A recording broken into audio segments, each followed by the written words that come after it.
ಎಲ್ಲರಿಗೂ ಶರಣಾರ್ಥಿಗಳು. ದಿನಾಂಕ 27/4/2022 ಶ್ರೀ ಶಂಭು ಹಿರೇಮಠ್ ಪ್ರಥಮ ಇಂಟರ್ನ್ಯಾಷನಲ್ ಸ್ಕೂಲ್ ಬೆಂಗಳೂರು ಇವರ ಸಹಯೋಗದೊಂದಿಗೆ ನಾವು ಈ ಕಾರ್ಯಕ್ರಮವನ್ನ ಪ್ರಾರಂಭ ಮಾಡಿದ್ದೆವು. ಇವತ್ತಿನ ಕಾರ್ಯಕ್ರಮ 149ನೇ ಕಾರ್ಯಕ್ರಮ. ಈ ಹಿಂದಿನ ಎಲ್ಲ ಕಾರ್ಯಕ್ರಮಗಳಿಗೂ ಆಗಮಿಸಿ ತಮ್ಮ ವಿದ್ವತ್ಪೂರ್ಣ ಉಪನ್ಯಾಸಗಳಿಂದ ವಚನ ಸಾಹಿತ್ಯವನ್ನ ಶ್ರೀಮಂತಗೊಳಿಸಿದಂತಹ ಎಲ್ಲ ವಿದ್ವಾಂಸರಿಗೂ ಉಪನ್ಯಾಸಕರುಗಳಿಗೂ ಕೂಡ ನಾವು ಈ ಮೂಲಕ ಕೃತಜ್ಞತೆಗಳನ್ನ ಅರ್ಪಿಸ್ತಾ ಇದ್ದೀವಿ. ಹಾಗೇನೆ ನಮ್ಮ ವಚನ ಸಾಹಿತ್ಯ ಮಂದಾರ ಫೌಂಡೇಶನ್ನ ಈ ಅಂತರ್ಜಾಲ ಉಪನ್ಯಾಸ ಮಾಲಿಕೆಗೆ ಆಗಮಿಸಿ ನಮ್ಮ ವೇದಿಕೆಯನ್ನ ಶ್ರೀಮಂತಗೊಳಿಸಿದಂತಹ ಎಲ್ಲ ವೀಕ್ಷಕ ಪ್ರಭುಗಳಿಗೂ ಕೂಡ ಧನ್ಯವಾದಗಳನ್ನ ಹೇಳ್ತಾ ಇದ್ದೀವಿ. ಇಂದಿನ ಕಾರ್ಯಕ್ರಮವನ್ನ ಹುಬ್ಬಳ್ಳಿಯ ಶ್ರೀಮತಿ ಅನುಪಮಾ ಪಾಟೀಲ್ ಅವರು ನಿರ್ವಹಣೆ ಮಾಡಲಿದ್ದಾರೆ. ಅವರು ಕಾರ್ಯಕ್ರಮವನ್ನ ಮುಂದುವರಿಸಬೇಕಾಗಿ ವಿನಂತಿ.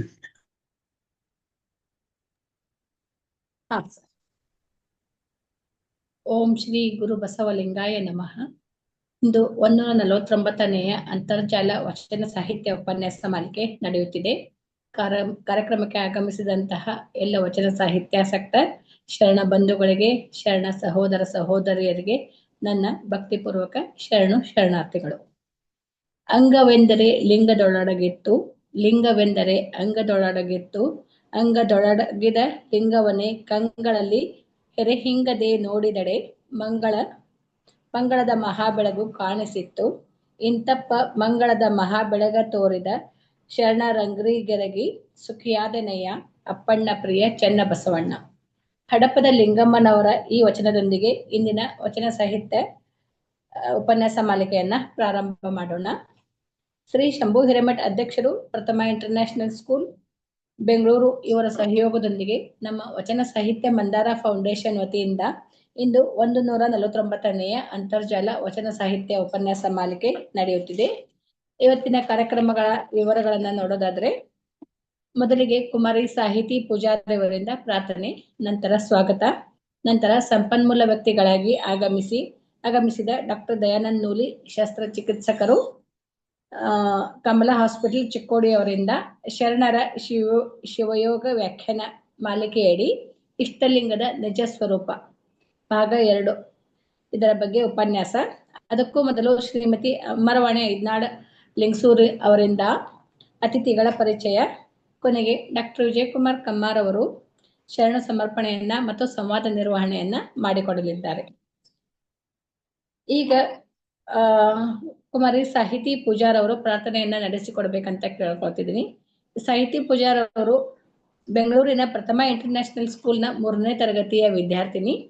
ಈಗ ಅವರು ಒಂದು ವಚನವನ್ನ ಹಾಡ್ತಾರೆ. ಹೇಳಮ್ಮ. ಮಾಡಿ ಮಾಡಿ ಕೆಟ್ಟರು ಮನವಿಲ್ಲದೆ, ನೀಡಿ ನೀಡಿ ಕೆಟ್ಟರು ನಿಜವಿಲ್ಲದೆ, ಮಾಡುವ ನೀಡುವ ನಿಜಗುಣ ಒಳ್ಳೆಡೆ ಕೂಡಿಕೊಂಬ ನಮ್ಮ ಕೂಡಲ ಸಂಗಮ ದೇವ. ಅತ್ತಲೆತ್ತ ಹೋಗದಂತೆ ಹೆಳವನ ಮಾಡಯ್ಯ ತಂದೆ, ಸುತ್ತು ಸುಳಿದು ನೋಡದಂತೆ ಅಂಧಕನ ಮಾಡಯ್ಯ ತಂದೆ, ಮತ್ತೊಂದು ಕೇಳದಂತೆ ಕಿವುಡನ ಮಾಡಯ್ಯ ತಂದೆ, ನಿಮ್ಮ ಶರಣರ ಪಾದವಲ್ಲದೆ ಅನ್ಯ ವಿಷಯ ಕೆಲಸದಂತೆ ಇರಿಸು ಕೂಡಲ ಸಂಗಮ ದೇವ. ಬ್ರಹ್ಮ ಪದವಿಯನ್ನುಳ್ಳೆ, ವಿಷ್ಣು ಪದವಿಯನ್ನುಳ್ಳೆ, ರುದ್ರ ಪದವಿಯನ್ನುಳ್ಳೆ, ನಾನು ಮತ್ತಾವ ಪದವಿನೊಳ್ಳೆನಯ್ಯ ಕೂಡಲ ಸಂಗಮ ದೇವ. ನಿಮ್ಮ ಸದ್ಭಕ್ತರ ಪಾದವನ್ನರಿದಿಪ್ಪ ಮಹಾ ಪದವಿಯೇ ಕರುಣಿಸಯ್ಯ. ಹಾವು ತಿಂದವರ ನುಡಿಸಬಹುದು, ಗರ ಹೊಡೆದವರ ನುಡಿಸಬಹುದು, ಸಿರಿಗರ ಹೊಡೆದವರ ನುಡಿಸಬಾರದು ನೋಡಯ್ಯ. ಬಡತನವೆಂಬ ಮಂತ್ರವಾದಿ ಹೋಗಲು ಒಡನೆ ನುಡಿವರಯ್ಯ ಕೂಡಲ ಸಂಗಮ ದೇವ. ಬೆಟ್ಟದ ಮೇಲೊಂದು ಮನೆಯ ಮಾಡಿ ಮೃಗಗಳಿಗೆ ಅಂಜಿದಳಂತಯ್ಯ, ಸಮುದ್ರದ ತಡಿಯಲೊಂದು ಮನೆಯ ಮಾಡಿ ನೊರೆತರಗಳಿಗೆ ಅಂಜಿದಳಂತಯ್ಯ, ಸಂತೆಯೊಳಗೊಂದು ಮನೆಯ ಮಾಡಿ ಶಬ್ದಕ್ಕೆ ನಾಚಿದಳಂತಯ್ಯ. ಚನ್ನಮಲ್ಲಿಕಾರ್ಜುನ ದೇವ ಕೇಳಯ್ಯ. ಲೋಕದೊಳಗೆ ಹುಟ್ಟಿದ ಬಳಿಕ ಸ್ತುತಿ ನಿಂದೆಗಳು ಬಂದರೆ ಮನದಲ್ಲಿ ಕೋಪವ ತಾಳದು ಸಮಾಧಾನಿ ಆಗಿರಬೇಕು. ಧನ್ಯವಾದಗಳು. ಧನ್ಯವಾದಗಳು ಸಾಹಿತಿ ಅವರಿಗೆ. ಅತ್ಯಂತ ಉತ್ತಮವಾದ ವಚನಗಳನ್ನ ಆರಿಸಿ ಹೇಳಿದ್ರಿ ಇವತ್ತ.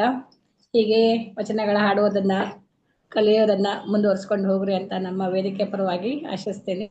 ಧನ್ಯವಾದಗಳು ಮತ್ತೊಮ್ಮೆ. ಧನ್ಯವಾದ. ಈಗ ಕಾರ್ಯಕ್ರಮದಲ್ಲಿ ಸ್ವಲ್ಪ ಬದಲಾವಣೆ ಆಗಿದೆ. ಸ್ವಾಗತಕ್ಕಿಂತ ಮೊದಲು ಶ್ರೀಮತಿ ಅಮರವಾಣಿ ಐದ್ನಾಳ್ ಅವರು ಅತಿಥಿಗಳ ಪರಿಚಯವನ್ನ ಮಾಡಿಕೊಡಬೇಕು ಅಂತ ಕೇಳ್ಕೊಳ್ತಿದ್ದೀನಿ. ಓಂ ಶ್ರೀ ಗುರು ಬಸವಲಿಂಗಾಯ ನಮಃ.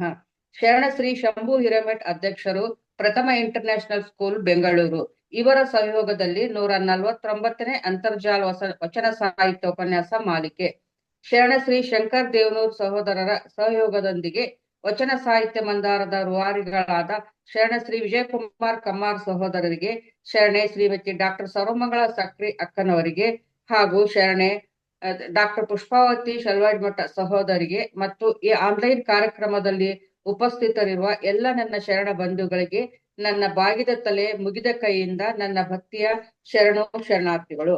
ಈಗ ಇಂದಿನ ಕಾರ್ಯಕ್ರಮದ ಸಂಪನ್ಮೂಲ ವ್ಯಕ್ತಿಗಳ ಪರಿಚಯ.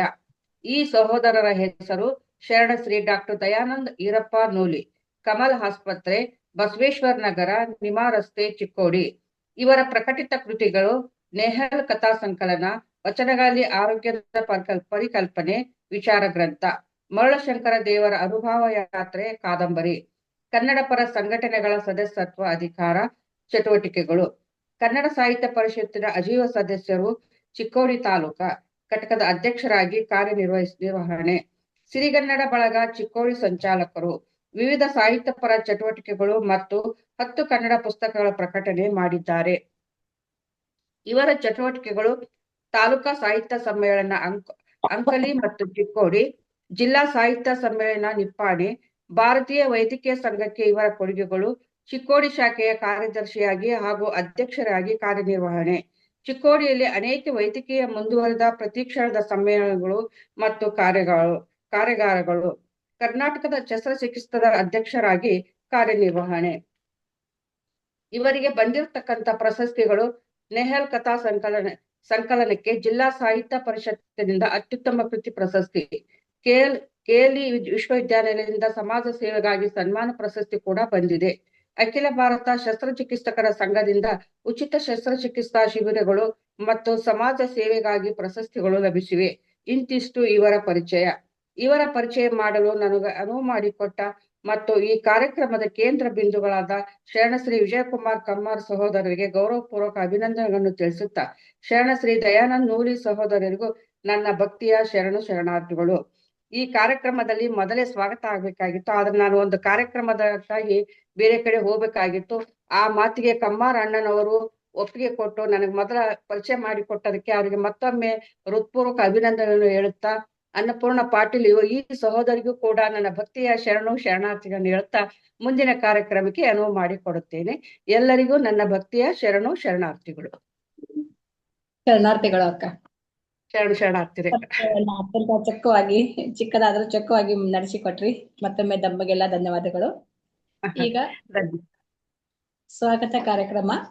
ಮೊದಲನೇದಾಗಿ ವಚನವನ್ನ ಹೇಳಿದಂತಹ ಕುಮಾರಿ ಸಾಹಿತಿ ಪೂಜಾರ್ ಮತ್ತು ಅತಿಥಿಗಳ ಪರಿಚಯವನ್ನ ಮಾಡಿಕೊಟ್ಟಂತಹ ಶ್ರೀಮತಿ ಅಮರವಾಣಿ ಐದ್ನಾಳ್ ಅವರಿಗೆ ನಮ್ಮ ವೇದಿಕೆಯ ಪರವಾಗಿ ತುಂಬ ಹೃದಯ ಸ್ವಾಗತವನ್ನ ಕೋರುತ್ತೇನೆ. ಹಾಗೆಯೇ ಇಷ್ಟಲಿಂಗದ ನಿಜ ಸ್ವರೂಪ ಭಾಗ 2 ಎಂಬ ವಿಷಯದ ಬಗ್ಗೆ ಉಪನ್ಯಾಸ ನೀಡಲು ಆಗಮಿಸಿರುವ ನಮ್ಮ ವೇದಿಕೆಯ ಗೌರವಾನ್ವಿತ ಸದಸ್ಯರಾದ ಡಾಕ್ಟರ್ ದಯಾನಂದ್ ನೂಲಿ ಅವರಿಗೂ ಕೂಡ ವಚನ ಸಾಹಿತ್ಯ ಮಂದಾರ ವೇದಿಕೆಯ ಪರವಾಗಿ ಆದರದ ಸ್ವಾಗತವನ್ನ ಕೋರುತ್ತೇನೆ. ಹಾಗೆಯೇ ಸಂವಾದ ನಿರ್ವಹಣೆ ಮತ್ತು ಶರಣ ಸಮರ್ಪಣೆಯನ್ನ ನಡೆಸಿಕೊಡುತ್ತಿರುವ ಕಾರ್ಯಕ್ರಮದ ಸಂಯೋಜಕರಾದ ಡಾಕ್ಟರ್ ವಿಜಯಕುಮಾರ್ ಕಮ್ಮಾರ್ ಅವರಿಗೆ ಹಾಗೂ ಸಹ ಸಂಯೋಜಕರಾದಂತಹ ಡಾಕ್ಟರ್ ಸರ್ವಮಂಗಲ ಸಕ್ರಿ ಮತ್ತು ಡಾಕ್ಟರ್ ಪುಷ್ಪಾವತಿ ಶಲ್ವಾಜ್ಮಠ ಅವರಿಗೂ ಕೂಡ ವೇದಿಕೆಯ ಪರವಾಗಿ ಆತ್ಮೀಯವಾದ ಸ್ವಾಗತ. ಹಾಗೆಯೇ ಈ ವೇದಿಕೆಯಲ್ಲಿ ಉಪಸ್ಥಿತರಿರುವ ಎಲ್ಲ ಶರಣ ಸಂಕುಲಕ್ಕೆ ನಮ್ಮ ವೇದಿಕೆಯ ಪರವಾಗಿ ಆತ್ಮೀಯವಾದ ಸ್ವಾಗತವನ್ನ ಕೋರುತ್ತೇನೆ. ಈಗ ಉಪನ್ಯಾಸದ ಸಮಯ. ಅಂಗದಲ್ಲಿ ಲಿಂಗವಿರಲು ಎನ್ನ ತನು ನಿರ್ಮಲವಾಯಿತು, ಮನದಲ್ಲಿ ಅರಿವಿರಲು ಎನ್ನ ಮನ ನಿರ್ಮಲವಾಯಿತು, ಪ್ರಾಣದಲ್ಲಿ ಪ್ರಸಾದವಿರಲು ಎನ್ನ ಪ್ರಾಣ ನಿರ್ಮಲವಾಯಿತು, ಪಂಚೇಂದ್ರಿಯದಲ್ಲಿ ಪಂಚಲಿಂಗವೆಡೆಗೊಂಡಿರಲು ಇಂದ್ರಿಯಗಳು ನಿರ್ಮಲವಾದವು, ಸೌರಾಷ್ಟ್ರ ಸೋಮೇಶ್ವರನ ಶರಣರ ಸಂಘದಿಂದ ಪ್ರಸಾದ ದೊರೆಕೊಂಡಿದ್ದಾಗಿ ಸರ್ವಾಂಗ ಲಿಂಗಮಯವೇ ಆಗಿತ್ತು ಎಂದು ಆದಯ್ಯನವರು ಅಂಗದಲ್ಲಿ ಲಿಂಗ ಧರಿಸಿಕೊಂಡಾಗ ನಮ್ಮ ದೇಹವೇ ನಿರ್ಮಲವಾಗುತ್ತದೆ ಅಂತ ಹೇಳುತ್ತಾರೆ. ಹೋದ ವಾರ ನಾವೆಲ್ಲ ಇಷ್ಟಲಿಂಗವನ್ನ ಯಾವುದರಿಂದ ಮಾಡ್ತಾರೆ, ಯಾವ ಯಾವ ಚಕ್ರಗಳಲ್ಲಿ ಯಾವ ಲಿಂಗಗಳಿರುತ್ತವೆ ಮತ್ತು ಯಾವ ಯಾವ ಸ್ಥಳಗಳಲ್ಲಿ ಯಾವ ಲಿಂಗಗಳು ಇರುತ್ತವೆ ಅಂತ ತಿಳಿದುಕೊಂಡ್ವಿ. ಈಗ ಅದರ ಮುಂದುವರೆದ ಭಾಗವಾಗಿ ಯಾವ ವಿಷಯದ ಬಗ್ಗೆ ಹೇಳ್ತಾರೆ ಅಂತ ನಾವೆಲ್ಲ ಕುತೂಹಲದಿಂದ ಕಾಯ್ತಿದ್ದೀವಿ. ದಯಾನಂದ್ ನೂಲಿ ಸರ್, ಈಗ ವೇದಿಕೆ ತಮ್ದು. ನಾವೆಲ್ಲ ನಿಮ್ಮ ಉಪನ್ಯಾಸಕ್ಕಾಗಿ ಕುತೂಹಲದಿಂದ ಕಾಯ್ತಿದ್ದೇವೆ. ದಯವಿಟ್ಟು ಬರ್ಬೇಕಂತ ಕೇಳ್ಕೊಳ್ತೀನಿ. ಅಕ್ಕ, ಧ್ವನಿ ಕೇಳಿಸ್ತಾ ಇದೆಯಾ ನಂದು? ಹಾ ಸರ್, ಕೇಳಿಸ್ತಿದೆ. ಸ್ಕ್ರೀನ್ ಕಾಣಿಸ್ತಾ ಇದೆಯಲ್ಲ? ಹಾ ಕಾಣಿಸ್ತಿದೆ ಸರ್. ಓಂ ಶ್ರೀ ಗುರು ಬಸವಲಿಂಗಾಯ ನಮಃ. ಎಲ್ಲರಿಗೂ ಶರಣಾರ್ಥಿಗಳು. ನಾವು ಇಷ್ಟಲಿಂಗ ಪೂಜೆ ಅಥವಾ ಇಷ್ಟಲಿಂಗವೆಂದರೇನು, ಅದರ ವೈಜ್ಞಾನಿಕ ಒಂದು ಚಿಂತನೆಯಲ್ಲಿ ಕಳೆದ ವಾರದಿಂದ ತೊಡಗಿದ್ದೇವೆ. ಅನೇಕ ವಿಷಯಗಳನ್ನ ನಾವು ನೋಡಿಕೊಂಡ್ವಿ. ಲಿಂಗವೆಂದರೇನು, ಅದರ ನಿಜವಾದ ಅರ್ಥವೇನು, ಹಾಗೇನೆ ಈ 2 ಸಂಪರ್ಕ ಮಾರ್ಗಗಳನ್ನು ಸಹ ನಾವು ನೋಡಿಕೊಂಡ್ವಿ. ಹಾಗೇನೆ ಅದನ್ನ ಯಾಕೆ ಎಡಕೈಯಲ್ಲಿ ಇಟ್ಕೊಳ್ತಾರೆ, ಎಡಕರ ಹಸ್ತದಲ್ಲಿ ಇಟ್ಕೊಳ್ತಾರೆ ಅನ್ನೋದನ್ನ ಸಹ ಒಂದು ವೈಜ್ಞಾನಿಕ ದೃಷ್ಟಿಕೋನದಿಂದ ನೋಡಿ ಅರ್ಥ ಮಾಡಿಕೊಂಡೆವೆ. ಹಾಗೇನೆ ಓಂ ನಮಃ ಶಿವಾಯ ಅಂದಾಗ ಯಾವೆಲ್ಲ ತತ್ವಗಳು ಜಾಗೃತವಾಗುತ್ತವೆ, ಉದ್ದೀಪನಗೊಳ್ಳುತ್ತವೆ ಅನ್ನೋದನ್ನ ಸಹ ನಾವು ನೋಡಿ, ಒಮ್ಮೆ ಓಂ ಅಂತ ಅಂದ ತಕ್ಷಣ ಕನ್ನಡದ ಅಕ್ಷರ ಓಂ ಅಂತ ಬರೆದಾಗ ಅಥವಾ ಓಂ ಅಂತ ನಾವು ಉಚ್ಚರಿಸುವಾಗ ಏನೆಲ್ಲ ನಮ್ಮ ದೇಹದಲ್ಲಿ ನಡೆಯುತ್ತದೆ, ಅಲ್ಲಿರುವ ಆಕೃತಿಗಳು ಯಾವುವು, ಅಲ್ಲಿರುವ ಚಕ್ರಗಳು ಯಾವುವು, ಅಲ್ಲಿರುವ ಪಂಚಭೂತಗಳು ಯಾವುವು, ಅಲ್ಲಿರುವ ಸ್ಥಳಗಳು ಯಾವುವು ಅನ್ನೋದನ್ನ ಸಹ ಅತ್ಯಂತ ವಿವರವಾಗಿ ನಾವು ನೋಡಿಕೊಂಡೆವು. ಮುಂದೆ ಅನೇಕ ವಚನಗಳ ಮೂಲಕ ಈ ಇಷ್ಟಲಿಂಗ ಎಷ್ಟೊಂದು ಮಹತ್ವದ್ದಾಗಿದೆ ಅಂತ ನೋಡಿಕೊಂಡು, ದೇಹದಲ್ಲಿ ಎಲ್ಲೆಲ್ಲಿ ಈ ಲಿಂಗಗಳು, ಈ ದಶಲಿಂಗಗಳು, ಈ ದಶಲಿಂಗಗಳನ್ನು ಯಾರಾದ್ರೂ ಒಬ್ರು ಹೇಳ್ತೀರಾ? ಮೇಲಿಂದ ಕೆಳಗಿನಿಂದ ಮೇಲೆಯವರೆಗೆ ಈ ಚಿತ್ರವನ್ನ ನೋಡ್ಕೊಂಡು ಹೇಳಿ. ಯಾರು ಹೇಳ್ತೀರಾ? ಹೇಳಿ ಬೇಗ. ಹಲೋ, ಗುರುಗಳ ಮುಂದುವರ್ಸಿ. ಇಲ್ಲ ಕನ್ಫ್ಯೂಷನ್ ಸರ್, ಆಗುತ್ತೆ. ಯಾರಾದ್ರೂ ಪಾರ್ಟಿಸಿಪೇಟ್ ಮಾಡ್ಬೇಕಲ್ಲ ಸರ್. ಓಕೆ. ಲಿಂಗಗಳಲ್ಲ ಸರ್. ಹಾ, ಕೆಳಗಿನಿಂದ ಮೇಲಿನ ತನಕ ಹೇಳಿ ಯಾರಾದ್ರೂ. ಆಚಾರಲಿಂಗ, ಗುರುಲಿಂಗ, ಶಿವಲಿಂಗ, ಜಂಗಮಲಿಂಗ, ಪ್ರಸಾದಲಿಂಗ, ಪಾದಲಿಂಗ, ಮುಂದೆ ಮಹಾಲಿಂಗ, ಮಹಾಲಿಂಗ, ನಿಷ್ಕಲಲಿಂಗ, ನಿಷ್ಕಲಲಿಂಗ, ನಿಶೂನ್ಯಲಿಂಗ, ನಿರಂಜನಲಿಂಗ, ಅಣುಲಿಂಗ. ಹೀಗೆ ಇದು ಈ ತರ ಇದು ಬೇಸಿಕ್ಸ್ ಮರಿಬಾರ್ದು, ಹೇಳಲೇಬೇಕು. ಹೀಗಾಗಿ ನಾನು ನಡುವೆ ಪ್ರಶ್ನೆ ಕೇಳೋನೇ. This is not one way traffic. ನಿಮ್ಮ ಪಾರ್ಟಿಸಿಪೇಷನ್ ಇಲ್ಲದೆ ಮುಂದುವರಿಯೋಕ್ಕಾಗೋಲ್ಲ. ಹೀಗಾಗಿ ಇದು ನೋಡಿ, ಇವು 10 ಲಿಂಗಗಳನ್ನ ನೀವು ನೋಡಿಕೊಂಡ್ರಿ ಈಗ. ಹಾಗೇನೆ ಅಲ್ಲಿರುವ ಒಂದು ಭಕ್ತ ಯಾವುದು, ಈ ಸ್ಥಳಗಳು ಯಾವುವು, ಲಿಂಗಗಳು ಯಾವುವು, ಮುಖಗಳು ಯಾವುವು, ಹಸ್ತಗಳು ಯಾವುವು, ಅಲ್ಲಿರುವ ಭಕ್ತಿಗಳು ಯಾವುವು, ಪದಾರ್ಥ ಯಾವುವು, ಪ್ರಸಾದ ಯಾವುವು, ಪಂಚಭೂತಗಳು ಯಾವುವು, ಹೀಗೇನೆ ಅಲ್ಲಿರುವ ಪ್ರಣವಾಕ್ಷರಗಳು ಯಾವುವು, ಕರ್ಣಗಳು ಯಾವುವು, ವಿಷಯಗಳು ಯಾವುವು, ಮಹಾಭೂತಗಳು ಯಾವುವು, ಎಲ್ಲವನ್ನ ನೋಡಿಕೊಂಡು ಈ ನಿರ್ಮಾಯ ಕಂತೆಯನ್ನ ಹೇಗೆ ಮಾಡಿರ್ತಾರೆ ಅಂತ ಎಲ್ಲ ಆ ರಾಸಾಯನಿಕ ವಸ್ತುಗಳನ್ನು ಸಹ ನಾವು ನೋಡಿಕೊಂಡ್ವಿ. ಇವತ್ತಿನಿಂದ ನಾವು ಮುಂದೆ ಹೋಗೋಣ. ಈ ಇಷ್ಟಲಿಂಗ ಪೂಜೆಯಲ್ಲಿ 2 ಹುಬ್ಬಗಳ ನಡುವಿರುವ ಒಂದು ಆಗ್ನೇಯ ಚಕ್ರ ಅಥವಾ ಆಜ್ಞಾ ಚಕ್ರದ ಮೂಲಕ ನಾವು ಒಳಗೆ ಪ್ರವೇಶ ಮಾಡುತ್ತಿರುವಾಗ ಅದು ನೇರವಾಗಿ ಅಲ್ಲಿ ಇರುವಂತ ಬ್ರಹ್ಮರಂಧ್ರ, ಬ್ರಹ್ಮಚಕ್ರದಲ್ಲಿ ಇರುವಂತ ಒಂದು ಪೀನಿಯಲ್ ಗ್ಲ್ಯಾಂಡ್ ಅಂತ ನಮ್ಮ ಮೆಡಿಕಲ್ ಲ್ಯಾಂಗ್ವೇಜ್ ನಲ್ಲಿ ಅಂದ್ರೆ ಇಲ್ಲಿ ಅಮೃತ ಗ್ರಂಥಿ ಅಂತ ಕರೀತಾರೆ. ಇಲ್ಲಿ ಮೆಲೆಟೋನಿನ್ ಅಥವಾ ಅಮೃತ ರಸ ಅಂತ ಒಂದು ರಸ ಸ್ರವಿಸ್ತಾ ಇರುತ್ತೆ ಯಾವಾಗ್ಲೂ. ಯಾವಾಗ ಹೆಚ್ಚು ಸ್ರವಿಸುತ್ತೆ ಅದು ಅಂದ್ರೆ ಅದು ಲಿಂಗ ಪೂಜೆಯ ಸಮಯದಲ್ಲಿ ಹೆಚ್ಚು ಸ್ರವಿಸುತ್ತೆ. This is proven. ಹೀಗಾಗಿ ನಾವು ಇಷ್ಟಲಿಂಗದಲ್ಲಿ ನಿರೀಕ್ಷಣೆಯಲ್ಲಿ ನೋಡ್ತಾ ಇರುವಾಗ ಈ ಪೀನಿಯಲ್ ಗ್ರಂಥಿ ಅಥವಾ ಅಮೃತ ಗ್ರಂಥಿ ಅದು ಅತ್ಯಂತ ಮಧ್ಯಭಾಗದ ಒಳಗೆ, ಮೆದುಳಿನ ಮಧ್ಯಭಾಗದ ಒಳಗೆ ಇರೋದ್ರಿಂದ ಅದನ್ನ ಜಾಗೃತ ಮಾಡುವ ಒಂದು ಕಾರ್ಯ ಇಷ್ಟಲಿಂಗ ಪೂಜೆಯ ನಿರೀಕ್ಷೆಯಲ್ಲಿ ಆಗ್ತಾ ಇರೋದನ್ನೋದು ಒಂದು ಕಟು ಸತ್ಯ. ಅದಕ್ಕೆ ನಾವು ಪೀನಿಯಲ್ ಗ್ಲ್ಯಾಂಡ್ ಅಂತ ಕರಿತೀವಿ. ಅದು ಎಲ್ಲಿದೆ ಈ ಪೀನಿಯಲ್ ಗ್ಲ್ಯಾಂಡ್ ಅಂದ್ರೆ? ಅದು ನೋಡಿ, ಇದು ಮಧ್ಯಭಾಗ. ಎಲ್ಲಿ? ಈ ಮೆದುಳಿನ ಮಧ್ಯಭಾಗದಲ್ಲಿ ಅತ್ಯಂತ ಒಂದು ಚಿಕ್ಕ ಗೋಧಿಯ ಕಾಳಿನಷ್ಟು ಅದಿರುತ್ತೆ. ಇಲ್ಲಿ ನೋಡಿ, ಇಲ್ಲಿ ಇರುತ್ತೆ. ಅದನ್ನ ಈ ಇಷ್ಟಲಿಂಗ ಪೂಜೆಯ ಧ್ಯಾನದಲ್ಲಿ, ನಿರೀಕ್ಷಣೆಯಲ್ಲಿ, ನೋಟ, ಕೂಟ, ಮಾಟ ಅಂತ ಏನ್ ಹೇಳ್ತೀವಲ್ಲ, ಅಲ್ಲಿ ನಾವು ಉದ್ದೀಪನ ಮಾಡ್ತಾ ಇದ್ದೀವಿ. ಇದನ್ನ, ಈ ಸತ್ಯವನ್ನ ನಮ್ಮ ಶರಣರು ಹೇಗೆ ಕಂಡುಕೊಂಡ್ರು, ಅದು ಅತ್ಯಂತ ಒಂದು ಸೋಜಿಗದ ಸಂಗತಿಯೇ ಆಗಿದೆ. ಹೀಗಾಗಿ ಮಧ್ಯದಲ್ಲಿ, ಮೆದುಳಿನ ಮಧ್ಯದಲ್ಲಿರುವಂತಹ ಈ ಅಮೃತ ಗ್ರಂಥಿಯನ್ನ, ಪೀನಿಯಲ್ ಗ್ಲ್ಯಾಂಡ್ ಅನ್ನ ಉದ್ದೀಪನ ಮಾಡೋದು ಕೂಡ ಇಷ್ಟಲಿಂಗ ಪೂಜೆಯಲ್ಲಿ ಆಗ್ತಾ ಇದೆ. ಹೀಗಾಗಿ ನಮಗೆ ಇದಕ್ಕೆ ಸಹಕಾರವಾಗಲು, ಈ ಇಷ್ಟಲಿಂಗದ ಒಂದು ಸಾಕ್ಷರತೆಯಾಗಲು ನಮಗೆ ಅಂಗ, ಪ್ರಾಣ, ಮಂಡಲ, ನರಮಂಡಲವನ್ನು ಕೊಟ್ರು. ಅಷ್ಟಾವರಣವೇ ಅಂಗ, ಪಂಚಾಚಾರವೇ ಪ್ರಾಣ, ಷಟಸ್ಥಲವೇ ಆತ್ಮವಾಗಿರೋದ್ರಿಂದ ಈ 3 ಅಂಗ, ಪ್ರಾಣ, ಆತ್ಮದಿಂದ ಆ ಮೆಲೆಟಾನಿನ್ ಅಥವಾ ಅಮೃತ, ನಮ್ಮ ಆರೋಗ್ಯ ಭಾಗ್ಯದ ಮೂಲವಾಗಿರುವ ಆ ರಸ ಎಲ್ಲಿ ಸ್ರವಿಸಲ್ಪಡ್ತಾ ಇದೆ. ಯಾಕೆ ಬೇಕು ಈ ಅಮೃತ ರಸ? ಯಾಕೆ ಬೇಕಂದ್ರೆ ಬೊಜ್ಜು. ಅನೇಕರು ಈಗ ಬೊಜ್ಜಿನಿಂದ ನಾವು ಬೆಳ್ತಾ ಇದ್ದೀವಿ. ಬೊಜ್ಜು ಕೂತ್ಕೊಂಡು ಬೊಜ್ಜು ಬರ್ತಾ ಇದೆ. We have become potato couch. ಒಂದು ಇದರಲ್ಲಿ ಕೂತ್ಕೊಂಡು, ಮೊದಲು ಟಿವಿಯಲ್ಲಿ ಬಲಿಯಾದ್ವಿ, ನಂತರ ಈಗ ಮೊಬೈಲ್ನಲ್ಲಿ ಬಲಿಯಾಗಿದ್ದೀವಿ. ಕೂತ್ಕೊಂಡು ಎಷ್ಟೊಂದು ಕೂತ್ಕೊಳ್ತೀವಂದ್ರೆ ನಮ್ಮ ಒಂದು ಕಾರ್ಯವಾಹಕಗಳು, ನಮ್ಮ ಒಂದು ವಾಕಿಂಗ್ ಆಗ್ಬೇಕಾಗಿತ್ತು, ಮೊದಲೆಲ್ಲ ಕುಟ್ಟೋದು, ಬೀಸೋದು ಎಲ್ಲ ಇರ್ತಿತ್ತು, ಅದೆಲ್ಲ ಹೋಗಿ ಈಗ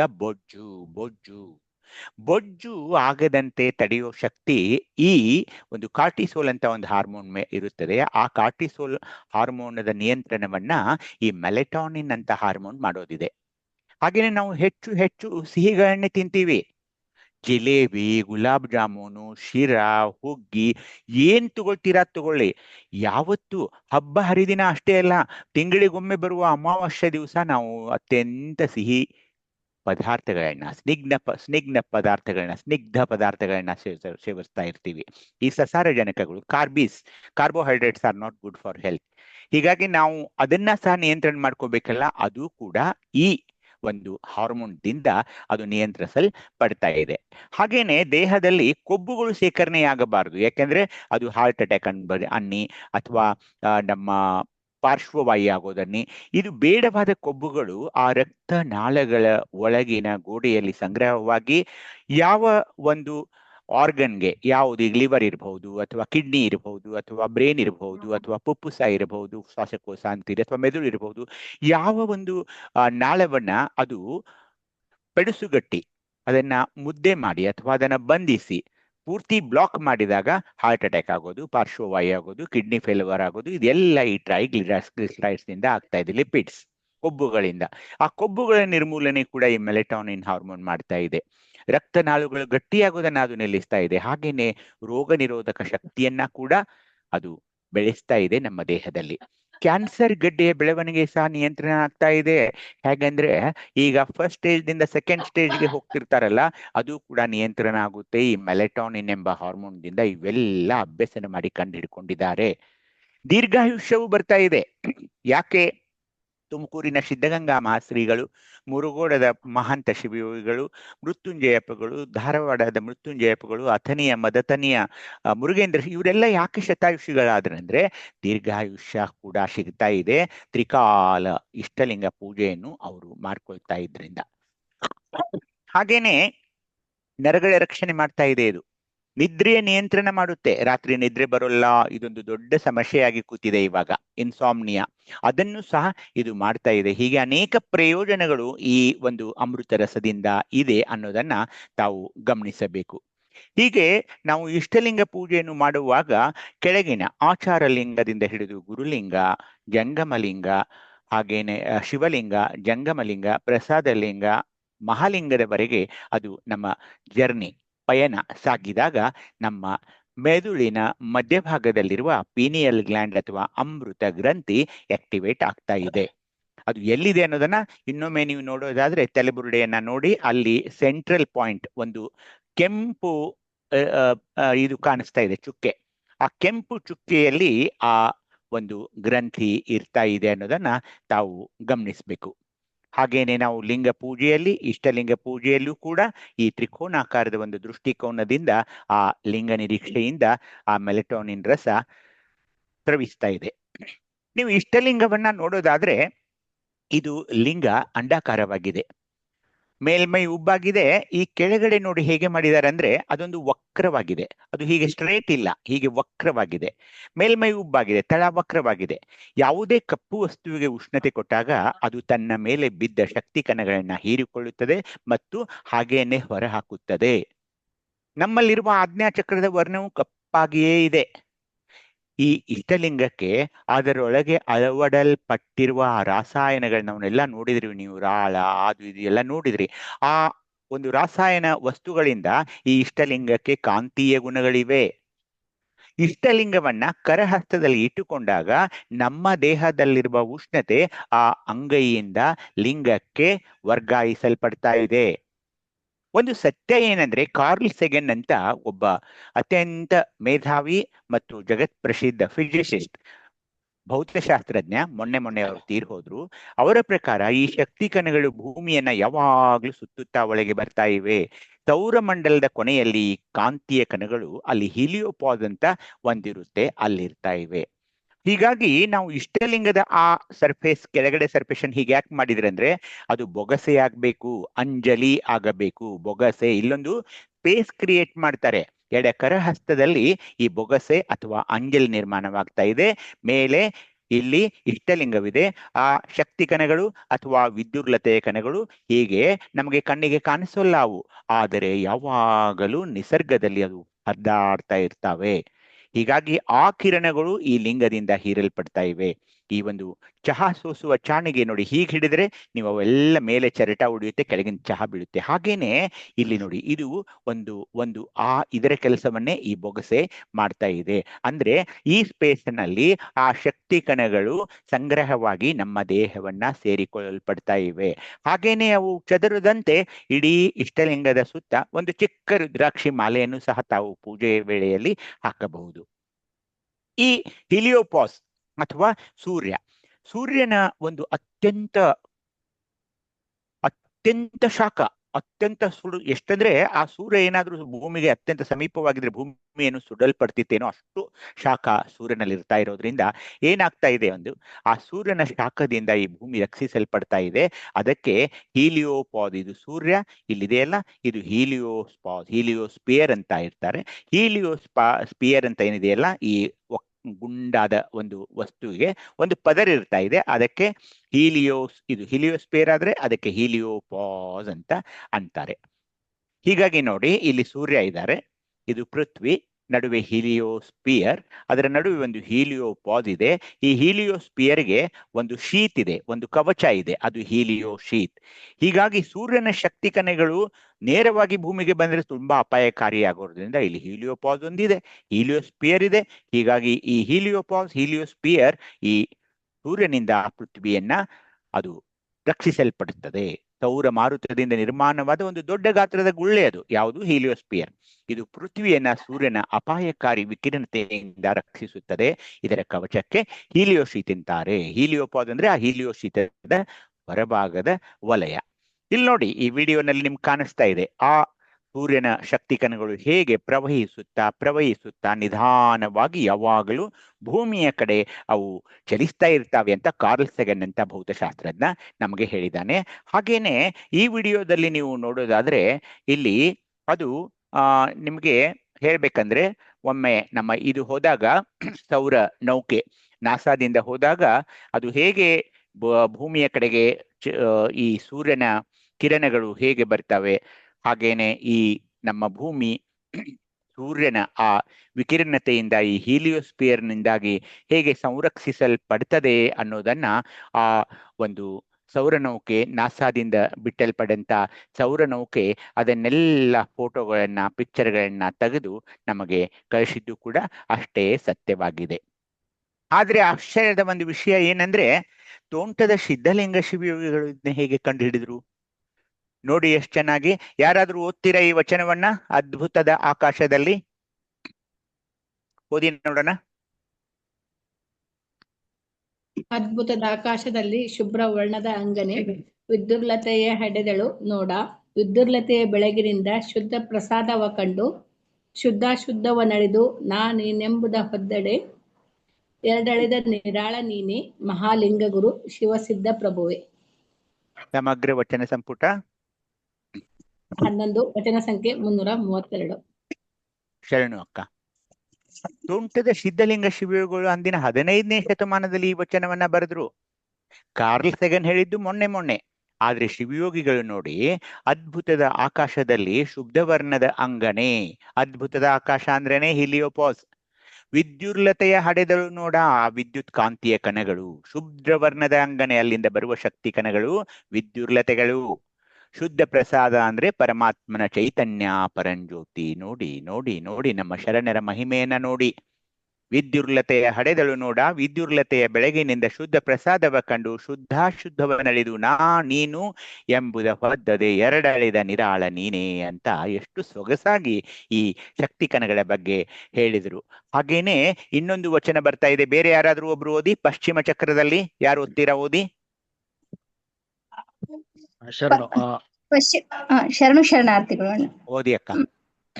ಪಶ್ಚಿಮ ಚಕ್ರದಲ್ಲಿ ನಿತ್ಯ ನಿರಂಜನ ಬೆಳಗು, ತತ್ವ ಬ್ರಹ್ಮಾಂಡದಿಂದ ತತ್ತಲಾದ ಘನ ನೋಡ, ಅದು ಪರಂಜ್ಯೋತಿ ಪರತತ್ವ ಪರಾಪರ ವಸ್ತುವೇ ಪ್ರಸಾದ ನೋಡ.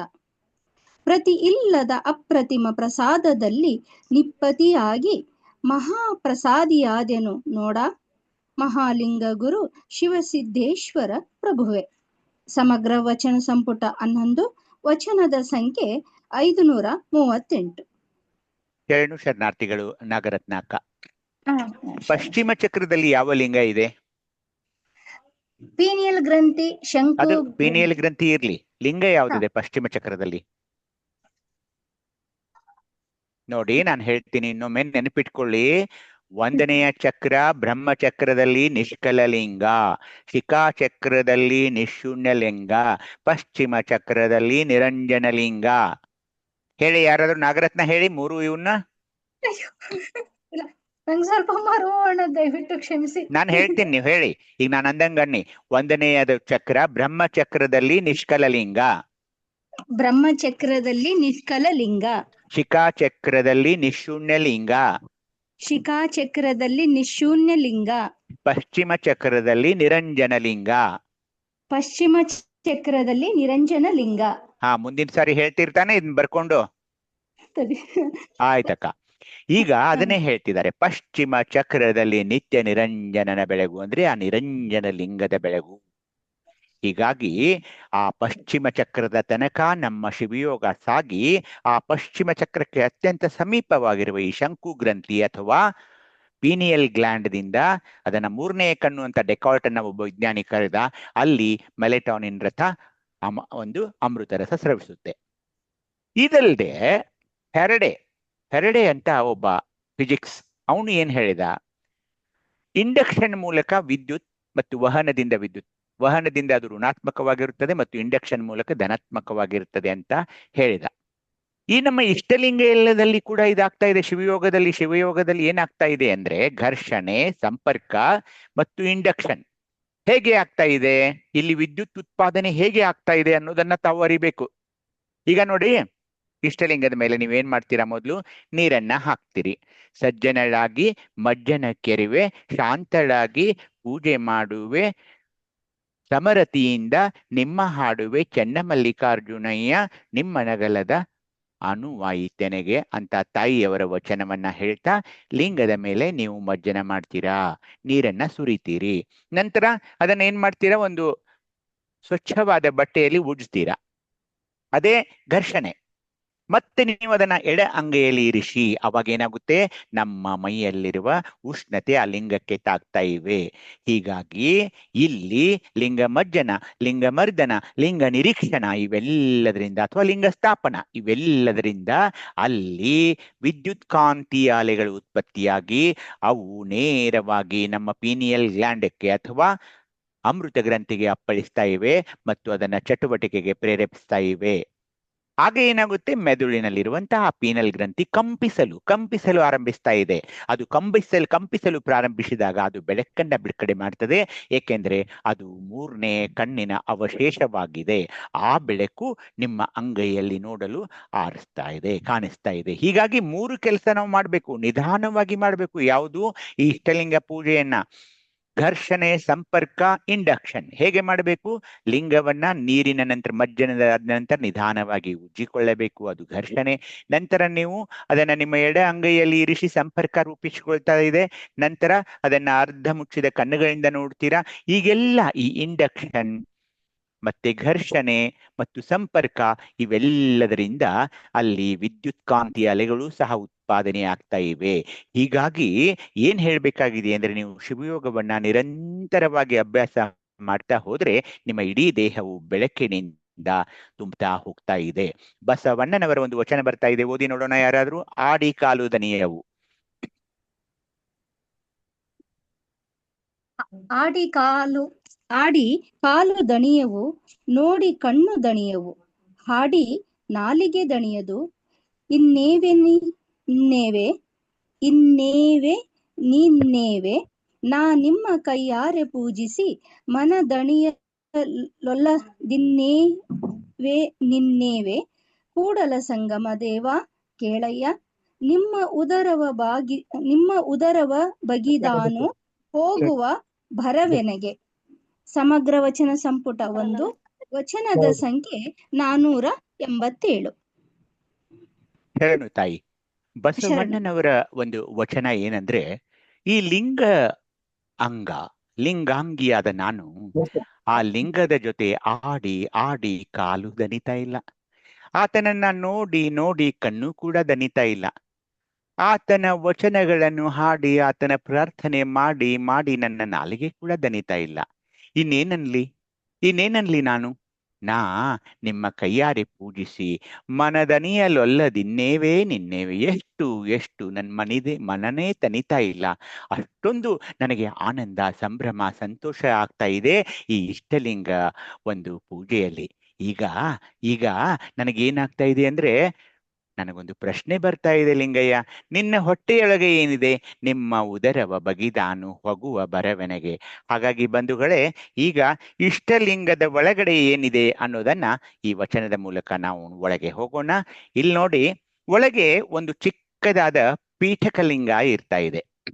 ಆ ಪೀಠಕಲಿಂಗ ಏನಂದ್ರೆ, ಈ ಲಿಂಗದ ಒಂದು ಭಾಗಗಳನ್ನ ತಾವು ನೋಡ್ಕೊಳ್ಬೇಕು. ಎಲ್ಲಕ್ಕಿಂತ ಕೆಳಗೆ ಅದು ವೃತ್ತ ಅಂತ ಬರುತ್ತೆ, ಅದರ ಮೇಲೆ ವರ್ತುಳ, ಅದರ ಮೇಲೆ ಕಟಿ ಅಂದ್ರೆ ಸೊಂಟ ಅಥವಾ ನಡು, ಅದರ ಮೇಲೆ ಗೋಮುಖ ಅಂತ ಬರ್ತಾ ಇದೆ. ಮುಂದೆ ಈ ಗೋಮುಖ ಇಲ್ಲಿ ಹೊರಗೆ ಚಾಚಿದೆ. ಮುಂದೆ ನಾಳ, ಚಿತ್ಪೀಠ. ಹೊರಗಡೆ ಅಥವಾ ನನ್ನ ದೇಹದಲ್ಲಿ ಏನಿವೆಯೋ ಅದೇ ಇಲ್ಲೆಲ್ಲ ಇದೆ. ವೃತ್ತದಲ್ಲಿ ಆಧಾರ ಚಕ್ರ, ವರ್ತುಲದಲ್ಲಿ ಸ್ವಾಧಿಷ್ಠಾನ ಚಕ್ರ, ಮಣಿಪೂರಕ ಚಕ್ರ ಕಟಿಯಲ್ಲಿ, ಗೋಮುಖದಲ್ಲಿ ಅನಾಹತ ಚಕ್ರ, ನಾಳದಲ್ಲಿ ವಿಶುದ್ಧಿ ಚಕ್ರ, ಚಿತ್ಪೀಠದಲ್ಲಿ ಆಜ್ಞಾ ಚಕ್ರ. ಅಷ್ಟಕ್ಕೆ ಮುಗಿಯಿದೆ. ಇಲ್ಲಿ 3 ಮತ್ತೆ ಲಿಂಗಗಳನ್ನ ಅವರು ಕೊಟ್ಟಿದ್ದಾರೆ. ಈ ಮೇಲೆ ಈ ಇಷ್ಟಲಿಂಗದ ಒಂದು ತುತ್ತ ತುದಿಯಲ್ಲಿ 3 ಲಿಂಗಗಳಿವೆ. ವೃತ್ತ ವರ್ತುಳಗಳ ಸಂಬಂಧಿ ಬ್ರಹ್ಮಚಕ್ರ, ಶಿಖಾಚಕ್ರ ಹಾಗೆ ಪಶ್ಚಿಮ ಚಕ್ರಗಳನ್ನ ಸಹ ಈ ಲಿಂಗದ ಮೇಲೆ ಕೊಟ್ಟಿದ್ದಾರೆ. ಇಲ್ಲಿ ನೋಡಿ, ಎಲ್ಲಕ್ಕಿಂತ ಕೆಳಗೆ ಆಧಾರ ಚಕ್ರವಿದೆ. ಅಲ್ಲಿರುವ ಲಿಂಗ ಯಾವುದು? ಆಧಾರ ಚಕ್ರದಲ್ಲಿರುವ ಲಿಂಗ ಯಾವುದು? ವೃತ್ತ. ಆಚಾರಲಿಂಗ.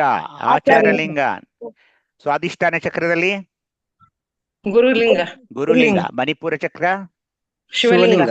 ಅನಾಹತ ಚಕ್ರದಲ್ಲಿ ಜಂಗಮಲಿಂಗ. ವಿಶುದ್ಧಿ ಚಕ್ರದಲ್ಲಿ ಆಜ್ಞಾ ಚಕ್ರದಲ್ಲಿ ಮಹಾಲಿಂಗ. ಮುಂದೆ ಬ್ರಹ್ಮಚಕ್ರದಲ್ಲಿ